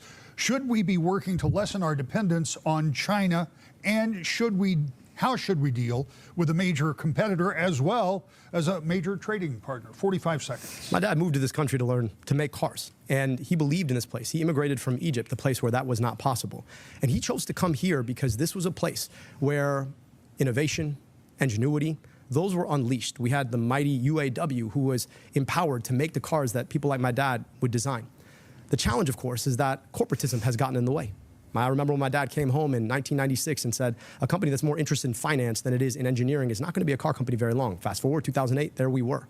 I think we need to make sure our corporations think long-term. I think we need to make sure that we are using trade as an effective way to empower and protect our manufacturing capacity. And then I think we need to unleash ingenuity by investing in research and development for the future. This needs to continue to be the most innovative place, and Donald Trump has sold that way far away. 45 seconds. Well, to every engineer watching tonight, I know how a CNC machine works and a robotic welder. I am Michigan's manufacturing geek, and nothing is motivating me more than standing up for our manufacturing sector and our jobs, and that means taking on China.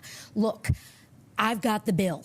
One I also did with Senator Slotkin. No Chinese Cars Act. We have to stop these guys. Guys, competition is amazing. I love markets. Oh, wait, the competition is actually making things better for consumers. No competition. From coming in to our market, lowering costs. We got to keep the Chinese cars from lowering our costs. Whoopsie. Whoopsie. Whoopsie. Wazoo that only feeds their Communist Party. That's not correct. That's not going to work for us in Michigan. We can build affordable cars here in Michigan without having the Chinese come in and eat our lunch. Not on my watch. 30 seconds. There's a reason that the UAW has endorsed me in this race. And they endorsed me in this race because I understand that the biggest challenge we have right now, the thing that is throttling our ingenuity, is the fact that our corporations are a lot more interested in a quarterly bottom line than they are in the long-term sustainability of manufacturing. I think we need to think differently. That means standing up to Wall Street, not taking their money to run your campaigns. And at the end of the day, the reason I believe in money out of politics, then money in your pocket and Medicare for all, is because as long as we're taking money from those corporations, we are not going to regulate them. 30 seconds. Look, I have taken on Vladimir Putin when he stole my constituent, Paul Whelan, and held him in a Russian prison for 5.5 years. I am taking on China now and standing up for our jobs and not letting them flood our markets through the north or the south. Their technology cannot come in here. This is about our way of life in Michigan. This is squarely why I am running for U.S. Senate, to articulate this and defend it and protect it at the lawmaking table. Time to wrap up this debate, if you can believe it already. You have done a great job in keeping within your time frame. I'll ask you to stay at 60 seconds with closing statements, beginning with you. We just celebrated our 250th anniversary. I know what my life would have been without the opportunity to be born here. I saw that firsthand in summers in Egypt. I know what America can do for somebody. I also knew that I personally would love a BYD, but importing these cars does hurt auto workers. Guys, that's been true. Okay. Protecting America's big fucking worthless corporations is not protecting workers. You want to protect workers, you talk to China and say, you can bring your cars in as long as you build manufacturing plants here. BYD, build manufacturing plants here. Share us your battery technology. Share your car. Like, you could enter our market, build the cars here. You bring your techniques here, and then have auto workers be organized by UAW. Like, bam, that means more workers in America instead of just being like no Chinese cars at all. That is meaningless protectionism. Protectionism should be for the working class, not corporations. That 15 miles away, there were kids who never got that same opportunity. We have to build an America that can be what it was for me, for all of her kids. And that means we've got to take on... Why would BYD want to risk manufacture the U.S.? Because there's tremendous large car market. It's one of the largest car markets in the world, and there's a lot of customers that you can make money off of. What do you mean? Why would they want to sell? Oh, of course. And if they don't want to take that deal, okay, fine. The ways that corporate greed have gotten in the way. We need to stand with working people, stand with unions. We need to take on oligopolies and billionaires. We need to guarantee health care through Medicare for all. Across my time touring this state, town hall after town hall, you could be in a church in Detroit, you can be in a living room in Lansing, a VFW hall in Escanaba. People say the same things. It just shouldn't be this hard. Shouldn't be this hard to afford your groceries. Shouldn't be this hard to pay your rent. Shouldn't be this hard to see a doctor in the richest, most powerful country in the world. And that means we've got to build a movement of people to get money out of politics, put money in your pocket, and pass Medicare for all. I hope that you'll join us in building that movement. It's the many versus the money. Congresswoman, 60 seconds. I am fed up and fired up. I am fed up with Michiganders getting screwed over by bad policies that are coming down from the Trump administration that do not understand the first thing about us and that are raising our costs and impacting our way of life and coming for our jobs. I am fired up, though, to be your next U.S. Senator. I am fired up to lead for us on day one and when it matters and to be in this fight alongside you and your families, all 83 counties in this incredible state of ours, the largest state geographically east of the Mississippi, deserves its... I memorized this Michigan fact. ...workhorse. And Michigan has the longest coastline of any state.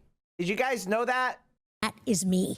That is why I am on this campaign trail, listening to you, hearing you, and leading in that order. That is my ethos. That is why I am running. Let's go beat Mike Rogers, send him back to Florida a second time, and make sure that Michigan shines at the lawmaking table.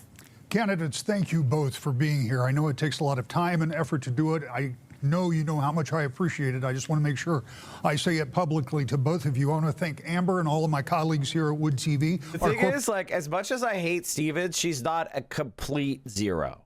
She is basically the average Democrat. This is the Democratic Party. This is what they want to put out. This is exactly it. A corporate AIPAC stooge, relatively inoffensive, not very charismatic, but not a complete moron. She's got a pulse. She's not completely off-putting, but this is what the Democratic Party wants to be. Staff who has been doing a great job and helping us from the get-go, to all of our partners around the state that are carrying this debate tonight, and particularly I want to thank everybody who has just Whoever told her to told her to adjust microphones. She needs to get she needs to get herself like a pain stick or some sort of fidget spinner or something, because she's constantly moving the microphones around and it's extremely annoying. Here on the ground and helping us. A reminder to join us back here on Thursday night for a debate with the Republican candidates for governor. Good night from Grand Rapids. Thank you. All right, we have been watching the there Michigan. You have it, chat. Overall, I'd say went really well. I hate the listen, I'm not running for Michigan. If I was running in Michigan, I'd probably say the same shit about a lot of stuff. I despise the no property tax increases on boomers. That policy is absolutely terrible. And honestly, Abdul, you're supposed to be a millennial. What are you doing, man? Like, come on. Come on. Focus on young families getting into their own home. And like boomers, like, come on. Come on. Come on. Come on. Come on. I know what he's trying to do, chat, which is eat into her base. But God, that policy's bad. Now, I see that they did a couple things I wanted to show before I went. The first is Emma Vigeland talked about her Graham Plattner support. And the second thing that I saw was the voting for who won the debate online. Fuck, I don't have it. Does anyone have that link? God damn it, I thought I did. Oh, while we're waiting, this guy is insane. Look at this shit. No, I don't give a fuck about this. No, no, no, no, no. Oh, yes. You disavow your friend Hassan Piker for inciting riots outside Delaney Hall last weekend? Oh, well, actually, I think that Delaney Hall is a disgrace. Will you disavow your friend Laura Loomer, who calls black women ghetto black bitches? She doesn't mean that. How does one not And mean she's my that? friend, but we're talking about Hassan Piker. No, I'm talking about Laura Loomer. Can we talk about Hassan? Hassan? Black women ghetto black bitches. And you agree with that? Do you disavow that? I mean, because that's That's racist. Pretty much to joking. Work with someone like that? But oh, that's not a joke. No, but you think walking around, with a gas mask before riots are cool? I never said that. No, I don't think so. I think you're a Congress member. I don't think that. But Hassan Piker, what do you think about Hassan Piker? You won't disavow. God, she's so fucking cool. I love her so much, Hassan man. Piker. And one thing that I want to point out before we go, and here's the results, chat. Thank you for linking it to me. 83% of people said Abdul El Sayed won the race. I'm guessing Hassan's stream, generally as funny as it is. What the fuck just happened? The fuck just happened? What the hell? Why did it break? Why did his post go away? Huh? Are they like hiding it? The fuck? Anyway, Haley Stevens thought she was going to be able to use her, like, she thought they were going to be able to use, here it is again. No, but it's like, it goes away. Okay. Genuinely as funny as it is brutal. Booyah. Oof. She posted how she won because she had her, like, IDF operatives waiting to vote for her. And then it's gotten worse. Now it's Abdul 83. Amazing. All right. One more thing I wanted to look at was, yes. PLATNER. A PLATNER thing from Emma. PLATNER and perhaps the campaign itself has violated the trust of many supporters. I would include myself in that. However, obviously, I do feel a responsibility as a woman that, you know, perhaps, I don't know, I'm still thinking about this, but I believe in redemption, restorative justice, and that is what had driven me to support PLATNER despite some of his past. But when we're talking about forcible rape and sexual assault, obviously there is no excuse. And immediately once I read the story, I knew that he had to drop out of the race. And so I'm sorry if there are any women in the audience that feel that I failed them. I take that super seriously. I carry that with me. And I'm sorry. So, you know, I still maintain that what was said in the New York Times was not disqualifying, but what is alleged here just absolutely is. And the not that it should matter given what the details were and what the corroboration is, but this individual, this woman who is accusing him, supports his politics, and that is why she was reticent to come forward in the first place. And I'm sorry if myself or anybody, you know, I'm sorry if I contributed to that culture. And so I'm reflecting on that myself. Now, the national media is going to try to blame this on DSA. I'm already seeing this. Here's what I would say. I think that Emma just feels sorrowful. You know, like they wanted to believe in someone, and that person turned to be a piece of shit. And I think that, you know, reflecting on what we could have done differently is healthy. This isn't about, I mean, it's not about canceling people. Although if you want to try to make it about that, it's not going to work. The Majority Report's not going to go away. Hassan is not going to go away. I'm not going away. You know, we're going to develop better processes for recruiting more candidates. And I explained at the beginning of the stream is how the internet has worked with left-wing candidates and how it's improving through organizations like DSA. So thanks so much, everybody, for supporting me, watching me. I'll see you soon. Here's all my links. Free Palestine and solidarity forever.